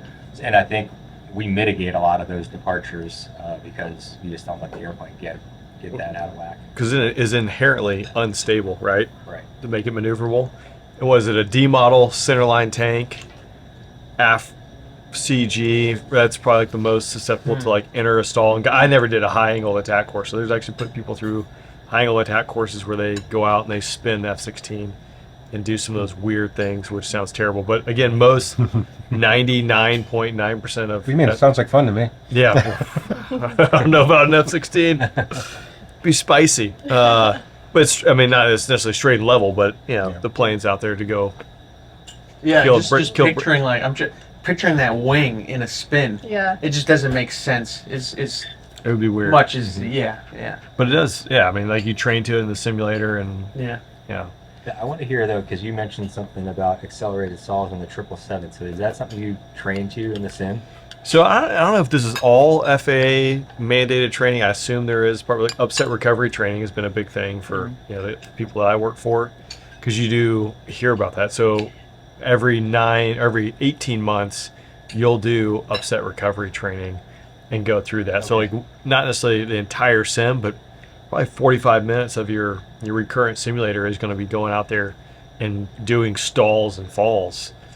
Things that you don't, because people have painted themselves into corners relying on automation. It usually happens out of a go around. They fail to re-automate correctly, and then they either get slow or nose high or whatever it might be. But that's one thing you're looking at, especially like heavyweight. This last flight coming back, where we were altitude wise and weight wise, you were 15 knots from a high speed stall, and you're about 15 knots from a crazy, low the speed window stall. there. So you're right there, and it's breathing, throughout the time. So again, it's a different plane, different platform, but I so to get your ATP nowadays, you have to go through 10 hours of simulator and training, and I think it's like a level C or D, right? You didn't have to do that before, but I got the experience of a 747 at like, I don't know, it was like LaGuardia or JFK or something coming in, and I was like, put that thing at max weight, put that, 1,000,000 pounds or whatever it was, I swear it was, and you're coming in and you're like, oh my god, if I just pitch back a little more, this thing is gonna bury itself. You're like such just the smallest window. Did you do the Viper demo in the 777 sim? it doesn't respond well to that. No? Yeah, it does not respond well to that. I had my sim partner going through, great guy, but he was one of the first people that came from the Osprey community. Like when the FAA said, hey, you know what, your Osprey hours count towards your ATP, and he can get his ATP. And we were doing just touch and goes, and he hit so hard, and I know you just see it coming. Like, oh no, this is gonna hurt. It broke the sim, right? So I think if you went and like rolled the sim, like it would just Not go great. crazy. Freak out. Yeah, it just like doesn't Yeah. know what to do. It could do it, but yeah, those things, Your luggage is at It's- Tailwheel Alpha. yeah, it starts yelling at you like bank angle and stuff. It's just, Okay. it's different. Those are real hydraulic systems, though. Why yeah, not? I mean, They it- break all the time. Yeah. Oh my god. Oh yes. You got like an assigned maintenance tech on each one. Yeah, that's an expensive Oh, toy, if you will. that's cool. Where'd you go to sim training?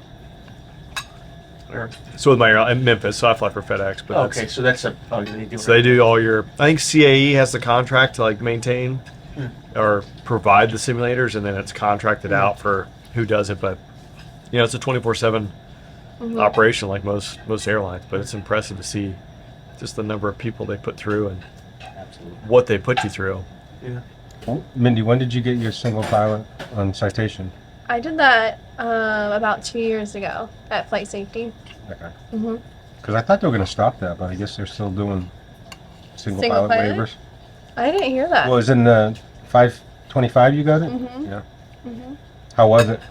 It was great. I mean, I'm used to doing everything myself. I think it would have been harder to do it in a crew situation I totally agree. and also learn all like the Absolutely. call outs and stuff. Like, was that hard for you to learn crew? I didn't know what was happening. It was like, You're used to flying by yourself. yeah, I'm like, are you gonna get the gear or am Yeah. I getting the gear? So much for that training. Now we have to have a You have to conversation. say what? We have to have Yeah. a conversation about it versus like, I'll just do it. It's a whole nother training course just to learn how to talk Somebody's to got to crew. do the Yeah, like, Yeah. but like I think you're supposed to do it, so I don't want to do it because then I'll get in trouble if I Yes. do it. Yeah. Yeah, it's a whole. So other that was good. That was really good. But yeah, the 525 is fun. You have yours too, right? Yeah. Yeah. Mhm. Yeah, Did you I get haven't yours? flown a citation in about a year, Mhm. maybe just over a year. Yeah. And now you're flying Falcons. Yeah, it's a kind of a story if you want me to get into it. Yeah. You really? Yeah. So, well, let's see here. Well, I was captain on Citation Ultras and Encores, the last company, and I ended up applying for a general PIC position with the company I'm at now, and they had some XLS slots open for training, and I'm like, that's perfect. Like, this is like a mid-sized version of an Ultra. It's perfect for me. I'm sick of hitting my head on the engine, putting bags into the airplane. This is great. XLS, boom, perfect. APU, I love it. And so they. That's true. Bottom line is they put me into that program. The training date was like months away, so I'm sitting around collecting money as a useless pilot for this company.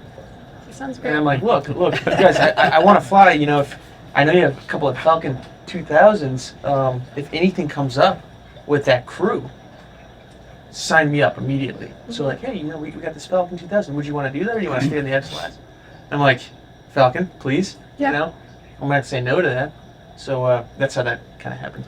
So Cool. can you get your type? Do you get your type now, right at like SimCom or flight safety or something, or you have to do the training and then go We get your go type? to flight. Well, it was flights. The initial was flight safety. I think we might be going to CA next, but it's one of the two, and it's usually Dallas. But when you get your type rating in it, did they give you the type rating right at like SimCom or flight safety, or did you have to then go do your check for your? Oh no, it was all done in house. It was all done. Yeah, 2 weeks or so, and then of course our company has you need IOE a certain amount of time before they can send you into the left seat, and then there's Argus, Wyvern, insurance requirements, and so you got to put in a little bit of time before you just That's what I was gonna say. That might be what you were thinking about. Is insurance doesn't allow a single pilot a lot on citations now. Well, They're I was like talking the a single defining pilot factor. waiver that the FAA does for like citation, because I have my 500, 525, 550, but when I was getting it years and years ago, you guys were still young. It was like they were telling me like FAA is not going to allow this anymore. We're getting rid of the single pilot waivers and stuff, so you better get it. So I went and got them all. But no, that's why I was asking you, because now it seems like, oh, they're still doing them. Yeah. But, Very much. But yeah, it's just hard to find a company to fly for that allows you to operate that Yeah. way. Are you talking 91 or 135, or does it matter? Any. Really? Yeah, even like a lot of Part 91 owners want to be flown by two pilots, even if it's their preference and not by insurance. So Even in like the 500s or 501s? Yeah. Or, really? yeah, I mean, I see that a lot. Even the CJs? hmm Really? It's interesting because come from a single seat world where it's like I don't want anyone else in my cockpit, but now I honestly want someone in the cockpit. Yeah. It might be different too. Like 777, I've taken off at 766,000 pounds. But if you lose a motor, and there's terrain, like there's a lot that's going on. That's like it'd be really nice to just have like 1, 2, or 3 other people in here to like we'll have a conversation about how to. And it's Safely a great recover- point. It's just yeah. such a different type of flying, right? Right. And to compare the two really is not fair, because there are times where I remember being a lieutenant coming over the Adriatic and picking up a 12.5-mile arc coming into Aviano, and you're just like, dude, it's all up to you to not screw this up, but it was just me and my jet. And yeah, there's times where I'm flying like the Cessna 210, and there's a little bit of weather, and you go, man, you want someone talking on the radio and helping you. That can be arguably harder sometimes. And the small pistons, getting through weather is Yes. really hard. Yes, it is. You mean infusing another person into it? Or just No, generally? just like that type of flight operation, Yeah. flying piston planes, like multi-state, like far distances through weather is difficult decision making. It's nice to have a soundboard of someone else to talk Absolutely. it through. Yeah, you're reducing your risk. That's exactly why you have an autopilot in there. And jets are there's a lot going on. Like there's no doubt. If you own a Piper Meridian or something, you're single pilot, no big deal. It's like there's not that much going on, But Oh, when but you have multiple systems, But I found the can't. citations way simpler and easier to fly than the King Airs and the Conquest Yeah. and stuff. I agree. It They were is. just light years easier. But we're humans though too. So I'll read something and I'll switch the numbers sometimes. It just or the frequency 1 2 3 4 5. And I was 1 3 2 4 5. Yeah. We do it all the time. You'd be surprised, and It's just the little things that'll get you. Yeah, I can see where that helps. That kind of compound. Or like, yeah, I didn't read that MDA correctly, or oh my God, that was 10 left. I thought that was 10 right. I read the wrong plate. So you're like loading everything up wrong, and it's just like you said, like you're just. Well, you've been having some tough times, huh? Oh no, yeah, I have some people I follow it too. Let's see. You gotta be aware, Yeah. The biggest thing I've been doing lately is because now flying the Bonanza, so you appreciate this, is depending on the year, the gear and the flaps are switched. Yeah. So like That's I have awesome. a lot of buddies that have Bonanzas that are a different vintage. So I actually And they blindly reach over. well yeah. yeah they do, but what I say is, look, when we're flying each other's planes, you fly the gear and the flaps. I'll call them out. You fly. That's like the only thing I really say, just to make sure I don't just inadvertently go over and grab the gear or something. A lot of people will have a rule to make sure you're past hold short lines to clean Oh, up yeah. the plane. That's a big. And then even if you're by yourself, just say flaps identified and just Yeah. read and then go. Yeah, I grab it and I say, "These are the flaps. I'm raising the flaps." Yeah, talk to literally yourself. say. Yes, I know these are the Sure. flaps. Yeah.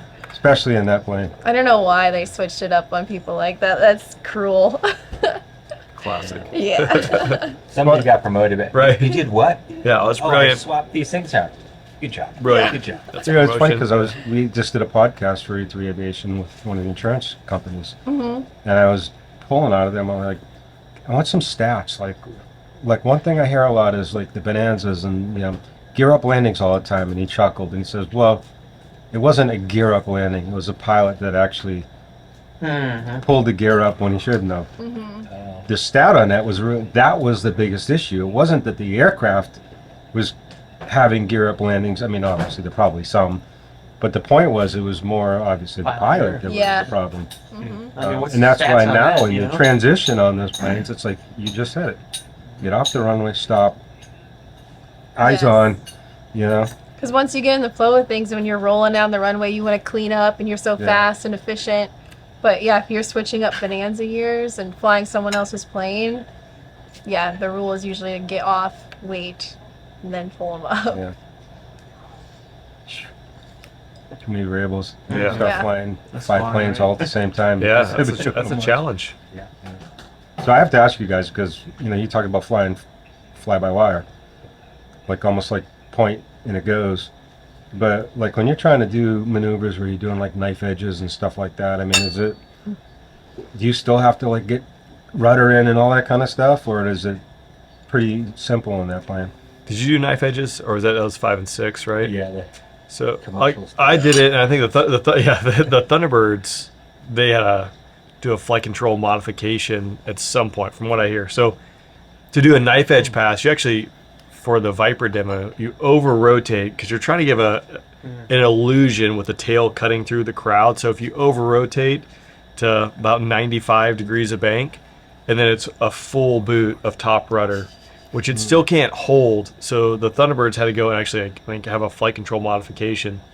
So I would have to pitch up slightly, over rotate, and then we'll fly this parabola across the crowd line because it doesn't have enough authority, even with a full boot of rudder, to hold level flight and going through it. So does that sound right? Yeah, and I think from a diamond perspective, there were a lot of kind of weird things that you would not think about, and especially, like the big joke about F16 pilots is like, oh, they don't know how to use the rudder. Right. I mean, it's just one of those like that was just a place to rest your feet after you took off. Right. But as a diamond pilot, like doing formation rolls and things like that, as soon as like when we did the diamond roll, you'd come up and start rotating. You'd actually have to push rudder into the flight lead, through the majority of the turn, or you'd fall out of the bottom, on the inside of the turn. So there's a lot of weird stuff like that, and then I definitely think I learned a lot about the F-16's capabilities, especially like with the rudders. We used to do the bomb burst, all 4 directions. It's like we're all going to try to hit each other, but then not right at the last second. I mean, it's just all visually trying to hit the same point, just with a little bit of altitude deconfliction, and we would come in for a really aggressive rejoin after that, and basically flight lead would do like a half cube, and the other 3 diamond members would basically pitch 135 degrees bank and rejoin right at show center, and we'd have a lot. I mean, you're talking 100 knots of overtake at not even a couple thousand feet behind the lead. And you're just skidding the airplane, full Buddha rudder, throwing the airplane sideways. We never did that in the CAF, Right. for sure. Huh. CAF being the Combat Air Force. Yeah. That's I would use rudder to slow down, full Buddha rudder, and about 50 knots for every 3 potatoes. It's like a rough wag, like 1 potato, 2 potato, 3 potato. I know I'm bleeding that energy off, but again, it goes back to like not assaulting the limiters. Like that's a big thing in the F16. So the flight controls are moved by servos hydraulically, and you have to be careful not to assault multiple limiters.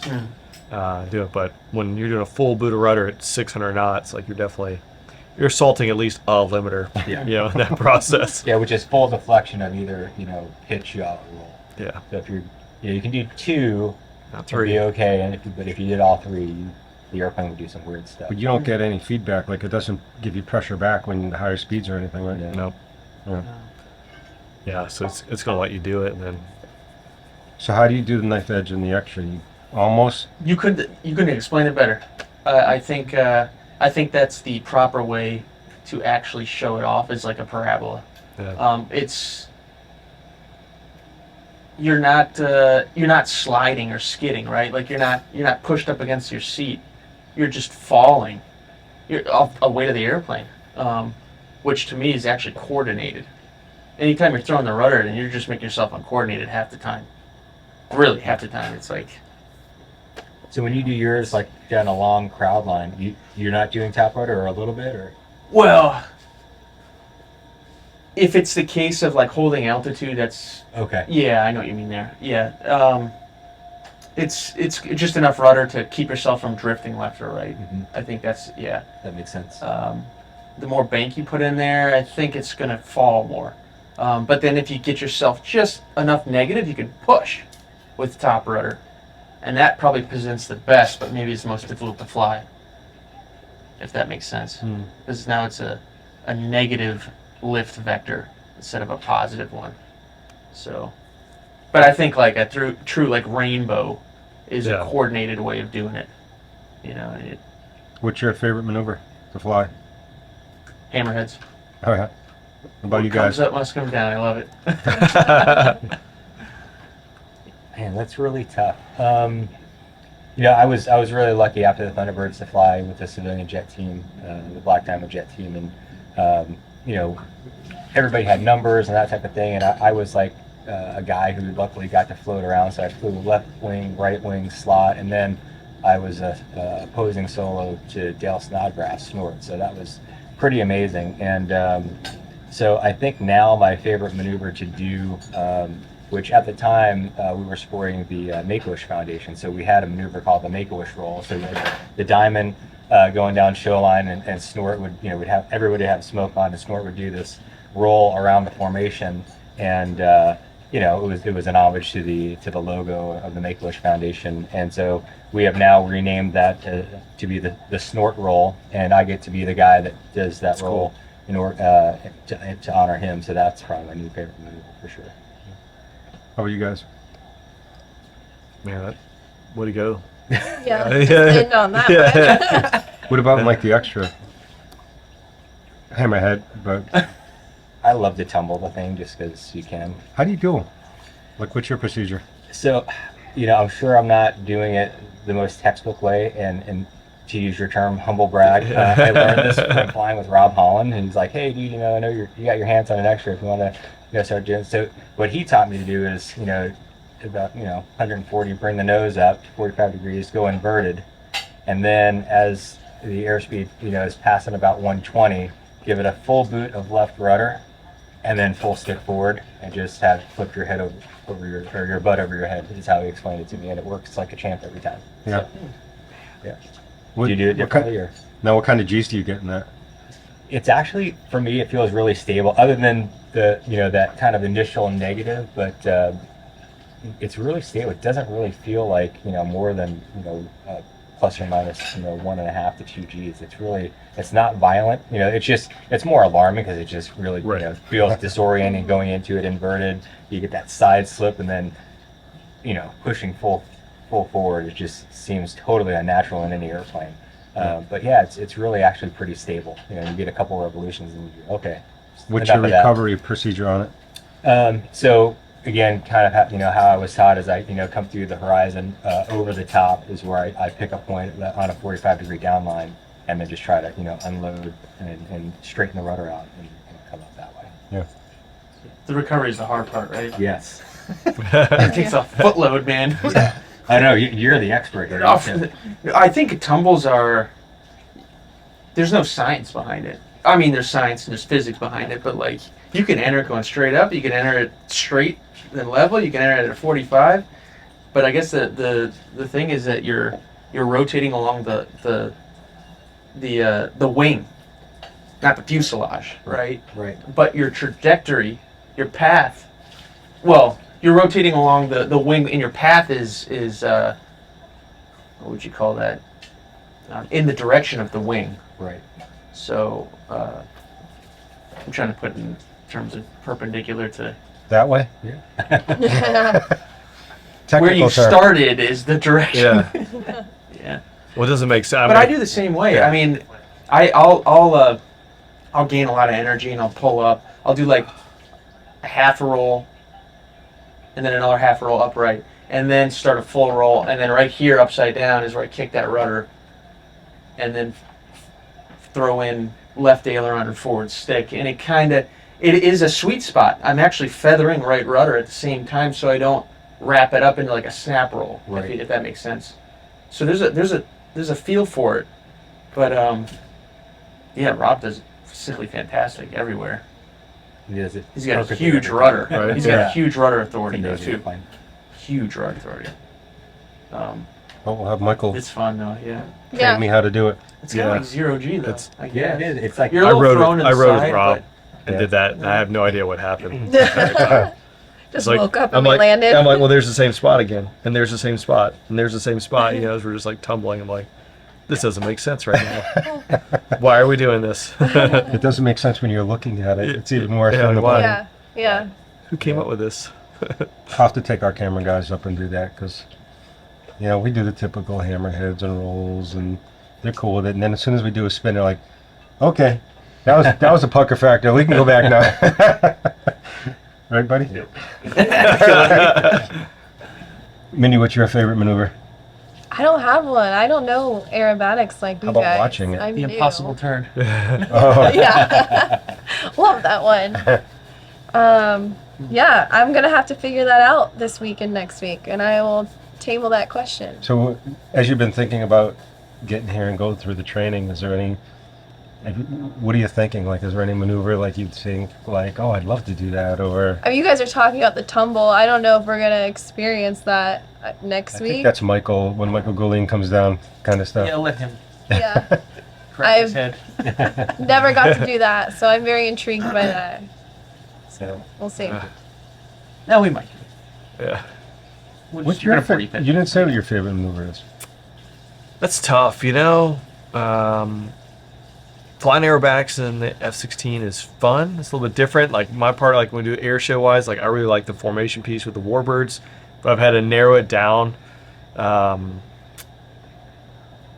Maybe the 4-point roll, which is like super benign, So cool. Yeah. but it's the precision of it and like hitting it at show center. So, inverted at show center halfway through, that type of thing. Like that's one you can like kind of really hone down to kind of gauge. All right, hey, am I with it or am I not with it? Like everything else is just kind of like that's like brute force, but there's a finesse. I think when it comes to it, like being able to score and judge yourself. So the 4-point was probably the one that you could really do that in F16. I think. Yeah, I would throw out, this is for a guy that's flown the F-16 but didn't do your demo, the consecutive aileron rolls has got to be pretty amazing in that jet. That one's also tough because not getting it loaded, being unloaded and rolled, because you can see if it's loaded and if you're really watching like the tail end of the jet start rolling. So doing that, so that is another one that's probably like, it's a pretty good challenge to like make sure you're unloaded as you're doing that and getting the rolls and then rolling out. And that one, I would try to roll out with about 5 degrees of bank into the crowd again, for a visual illusion. So again, 5 degrees of bank, like that's kind of like you're really narrowing it down, trying to do that after you finish rolling this thing. So yeah, those aren't like super, it's not tumbling or tail slide or hammerhead or anything crazy, but like when it comes down to like what you could do in that 16 to Hammerhead, man, it's basically go up right and do some flips. Yeah, it's like, Come back down. Everybody, the passengers love that move too. It's like the one that's not a lot of G's, and they really appreciate it. It's a, Initial and the initial pull and the end pull is the G, and Yeah. then everything else is just like almost a float, yeah. you know. And Finesse. I did but like it's how cool because like you get people who are like, it's like a roller coaster, you know. Yeah. You start at the top and you're coming down now, you know. It's it's energy management too, you know. I think that's my reasoning behind liking it. I think. so sometimes I've been doing the rolls, and I've been coming out, and the tail is just wagging a little too much, and I can't get rid of it. Like, how do you guys get rid of that tail wag after coming out of a roll? Probably feathering the right rudder earlier. Yeah, I just can't seem to. I don't know what it is. It's not all the time. It's just that. And that's why I'm looking forward to get back in the plane with one of you guys, so you can kind of look at what's going on and see if I got something happening there. Well, it sounds like a little bit of what we're talking about with the consecutive aileron rolls, where the airplane just it's rolling, but it kind of starts doing Thank oh you. yeah, we got there we sticks. go. Yeah, there we go. Hack. But yeah, as you start doing this roll, what happens is the airplane starts actually doing this. It starts a pitch oscillation as you're rolling, and like if you check out some, especially Thunderbird videos, I know for sure it's one of the things that we would debrief and critique, as something not to do. Sometimes the jet just does it because you have a computer, but if you get that coupling where it just kind of starts wobbling around that center axis, but you can see it in the smoke. So, Well, how about when you come out on top of the roll? Like, I'll come out at the top of the roll, and it's literally the plane is, I'm coming up, and then the plane's like just tail wagging. So I'm trying to figure out what am I doing wrong on that. experienced that one yet? Well, you have an L model extra, so the ailerons don't have a horn on them. So it actually looks exactly like this. There's no horn right in here. And what that does, it's right in here. There's a little horn that sticks out that goes into the airfoil of the On wing. the non-L. You're The talking non-L. like the LTs. Yeah, like the LX, and the LT, the 330s. What that does is that it gives you it'll center the stick automatically because the air keeps it into a pocket. It pockets it behind the wing. That makes sense. So in the L model, and I like the L model wings better, or the ailerons. They're more. You can't be as precise. You can't lock it in. So wherever you stop, that's where it's going to stop. And wherever you try to correct, it's going to correct again. Yeah. If that makes sense. Yeah. Which allows for a very nice freestyle flowing aileron roll. If you want to make it nice and like soft, not like click, click, click into place. That makes sense. Mhm. But you're bobbling. Probably when you come out of the roll, you bobble a little bit. Yeah. And you just gotta start practicing more. That's really it. Yeah. More flying. Small detail. Yeah. Yeah. Fly more. Just fly more. I tried. Cool. Well, I know Yeah. we're getting close to the end here, but looking forward to you guys getting up there tomorrow and Me too. Yeah, it'll be getting fun. all checked out and stuff. Yes. I have to ask you before we wrap up, like, favorite airplanes. And I guess you can say GA versus military. I guess we could separate them, but what's your favorite? Well, I'm an F16 baby, so that is my jet. I just absolutely love it. But I have a new obsession with the Alpha Jet. I just got typed to that airplane last year, and I'm really enjoying flying that. So, How about like corporate or airline? I don't know, whichever one. Whenever I get to sit in the front. No, I don't honestly know too much about corporate jets. A little bit about business jets, but I had a chance of flying some great business jets. Had a chance of flying a Global Express, or sitting in the left seat of the Global Express was pretty epic. Nice HUD. Yeah. Really cool. How are you, Mindy? I'd say for like light GA aircraft, the Bonanza's my favorite. Yeah. Yeah, it's so fun to fly. It feels good to fly. That was my favorite plane to be a demo pilot on. I love the Bonanza. It's like flying a Mercedes, isn't it? It was really, really easy to demo. We just Like- got the. What were you saying? Like everyone flies it really well. Like it shows off well. Everyone lands it really well. Like it was the most beautiful demos. The Yeah. easiest sell. VTail or otherwise. I was demoing on the G36, so the latest one with the G1000 avionics and all that. But I don't have a ton of time in the VTail, but I. Do you like it better than the T? What? The Oh, the T-tail? detail. Yeah. I think I like the newer ones better, Yeah. to be honest. You And haven't I do seen like the- old planes, so it's not a new thing. It's But great, though, yeah. You haven't seen the new E3 Aviation Bonanza yet. I'll have to show it to you tomorrow, but we just got You can one. open the doors in that one, right? Well, that's the Is one that that the take one? the doors off Yeah. of. Yeah. Open them up. But then, you're Yeah. right. It's just there's something about it when you get in it and Just fly it. feels There's so just something stable. about so. kind of trucky, but in a Solid. good way. Yeah, Yeah. Really quick, I'm just curious. I know we're long on time, but what did like a demo profile like consist of? When you, Well, it's always different, and that's like the best part about being a demo Cool. pilot and doing like sales demos is like learning about the client, and maybe they have a vacation home in Michigan and they want to fly with 4 people, so we'll try to like load it similar. And once we get up and cruise, I try to just like coach them through it. I want them to fly and get hands on, and then once you get in cruise, I like to put the autopilot on, kind of put the seats back. Everyone put your shoulders down. Maybe we put the XM on for a minute, and then start putting in their vacation home or where's your dream place to fly to. It's only an hour and 36 minutes if we were just to go right now. Like, that's cool. you just have to like start creating the dream like in real life, and then coming back for a landing, which is obviously the most stressful part. I want them to have a good landing.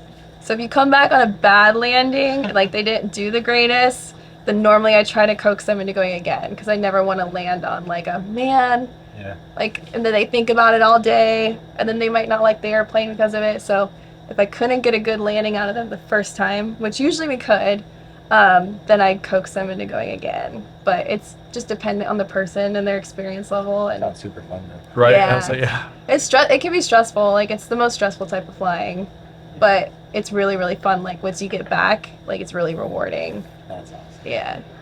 Sold. Right, I Yeah. want one. I want one. Right. Yeah. That's a good We didn't even fly. You haven't seen the Bonanza yet? No, not yet. Yeah. It's nice. It's an A36. TC. Yeah. B36 Oh, I didn't even- TC. Oh. Yeah, B36 TC. Huh. Yeah. And man, up at altitude, it's just awesome. What do you cruise at? If I'm alone, Mhm. I'll go up 13, 14, Like how fast? 174, 175 Mhm. at 13 gallons. Wow. It's like So then when I'm down low though, everything changes. Like I'm in the 160s and I'm up You're running. 15, You're running 16. Lena Peak then? Oh yeah. Yeah. I mean, oh, we're gonna go into that conversation? No, no. We, Forget I even said it. Yeah, Lena Peak. Yeah. I've talked to too many scientists now Yeah. that schooled me on Lena Peak. Yeah. But favorite plane? I mean, I'll it's, say F16. yeah, it's the Viper, right?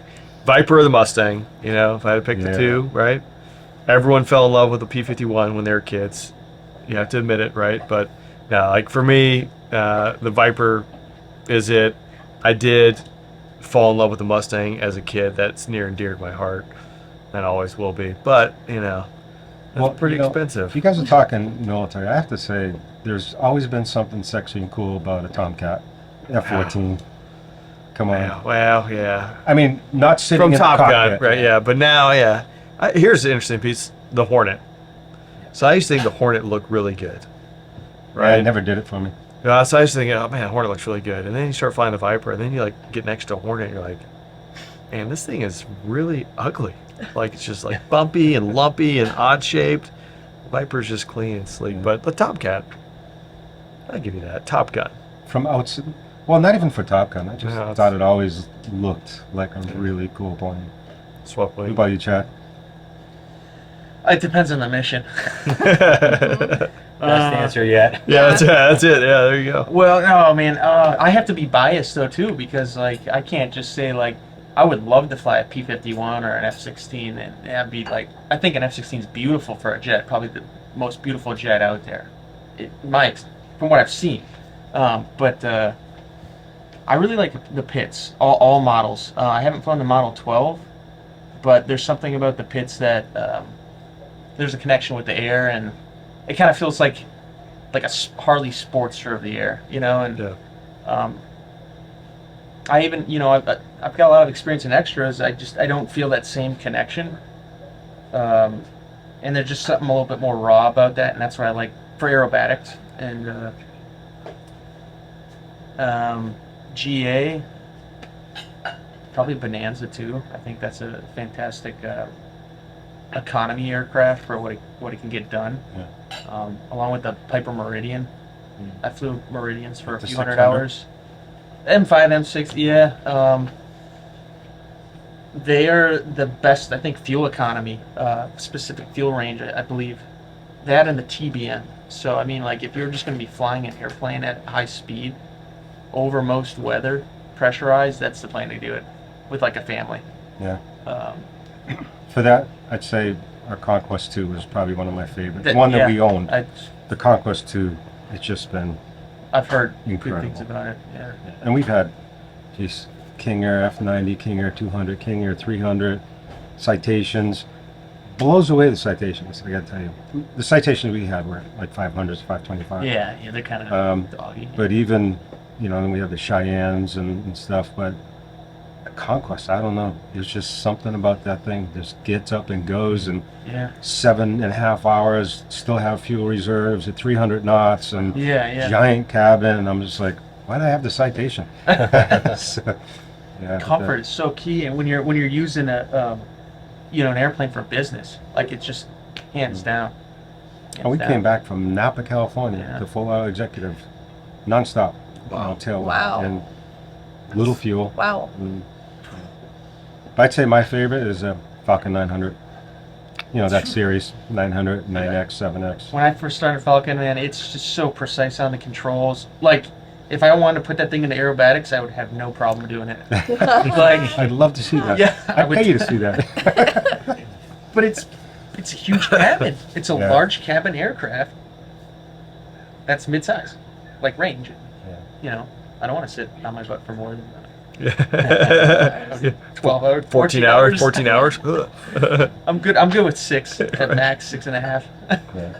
Did you do But the air 900's refueling also? Like, Yes. Yeah. A lot. A lot? Yeah. A lot. What was like your best moments in flying that you'll always remember? Oh, well, so one of the longest flights was from Aviano, Italy to Eglin Air Force Base in the Panhandle of Florida. 18 in-air refuelings, but we got delayed on the ground for weather. So we were like sitting in the jets, engine, running for like, hour and a half delay. Was this with Thunderbirds or before? No, this was with the Combat Air Force with the Triple Nickel Fighter Squadron.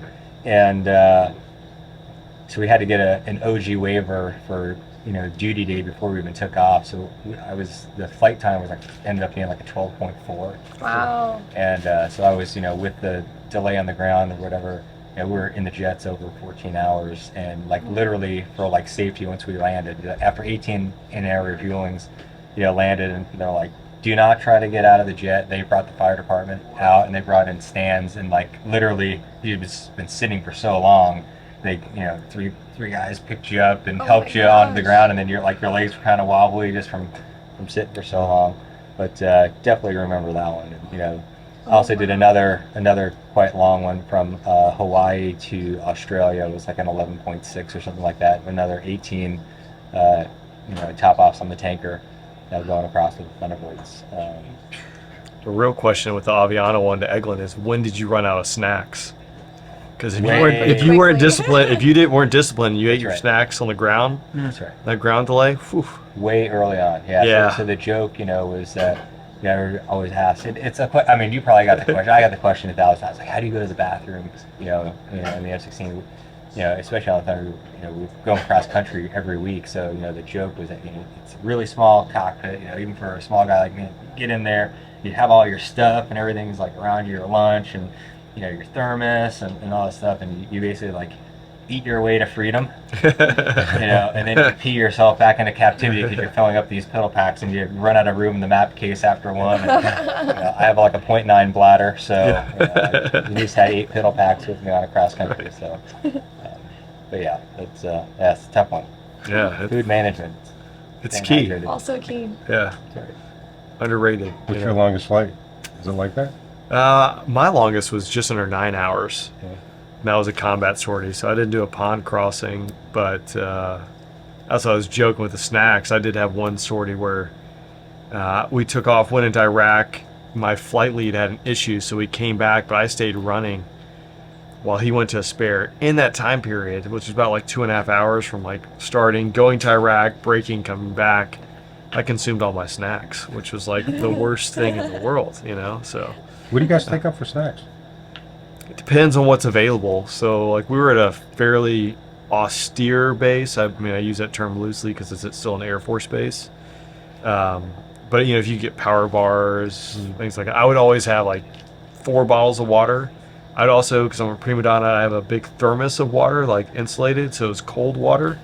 Like I had to have that, plus a couple of power bars, and then kind of whatever you could, scrounge from like the chow hall that would transit So not well. much. It's like it kind of depends like what's available. It's usually not the best diet in the world Yeah. to do it. So the main thing is like I think staying hydrated, like water can obviously overcome a lot, but we've talked about this on other things. For like going to the bathroom in F-16 is not an easy thing. It's a really, I would say, even more challenging thing for like a female pilot to do it. Like there's new systems, but we had female pilots who wouldn't drink a single thing the entire sortie, and you're like, That's how I fly. I dehydrate myself on purpose. I could not do that. Yeah. I mean, I couldn't do it, but it's so difficult to do. So the Air Force has spent a lot of money trying to figure out how to overcome with that. But Yeah. so Cool. Well, should be a good day tomorrow. yeah, looking Yeah. forward to it. It'll be fun. It'll be a Can't good wait. day tomorrow. Yeah. Awesome. And we're filming all this stuff you guys are doing, so it's going to be available on E3 Aviation Association, which will be cool. I'm looking forward to seeing it. I'm actually looking forward to how your experience is and how you guys enjoy it and stuff. when you're peeling me off the tarmac. You just tomorrow. make me nervous. Yeah. All of our training is being We're going to the captured. beach right after. You guys are going to have a blast, for sure. Awesome. So until next time, Thank you. see you guys. Glad all you guys could be here. And we'll have to just finish this, but Yeah. Cheers. cheers, cheers, cheers, cheers. Cheers. Cheers. Okay, take care. You got it. Oh. Now we can open another bottle of wine.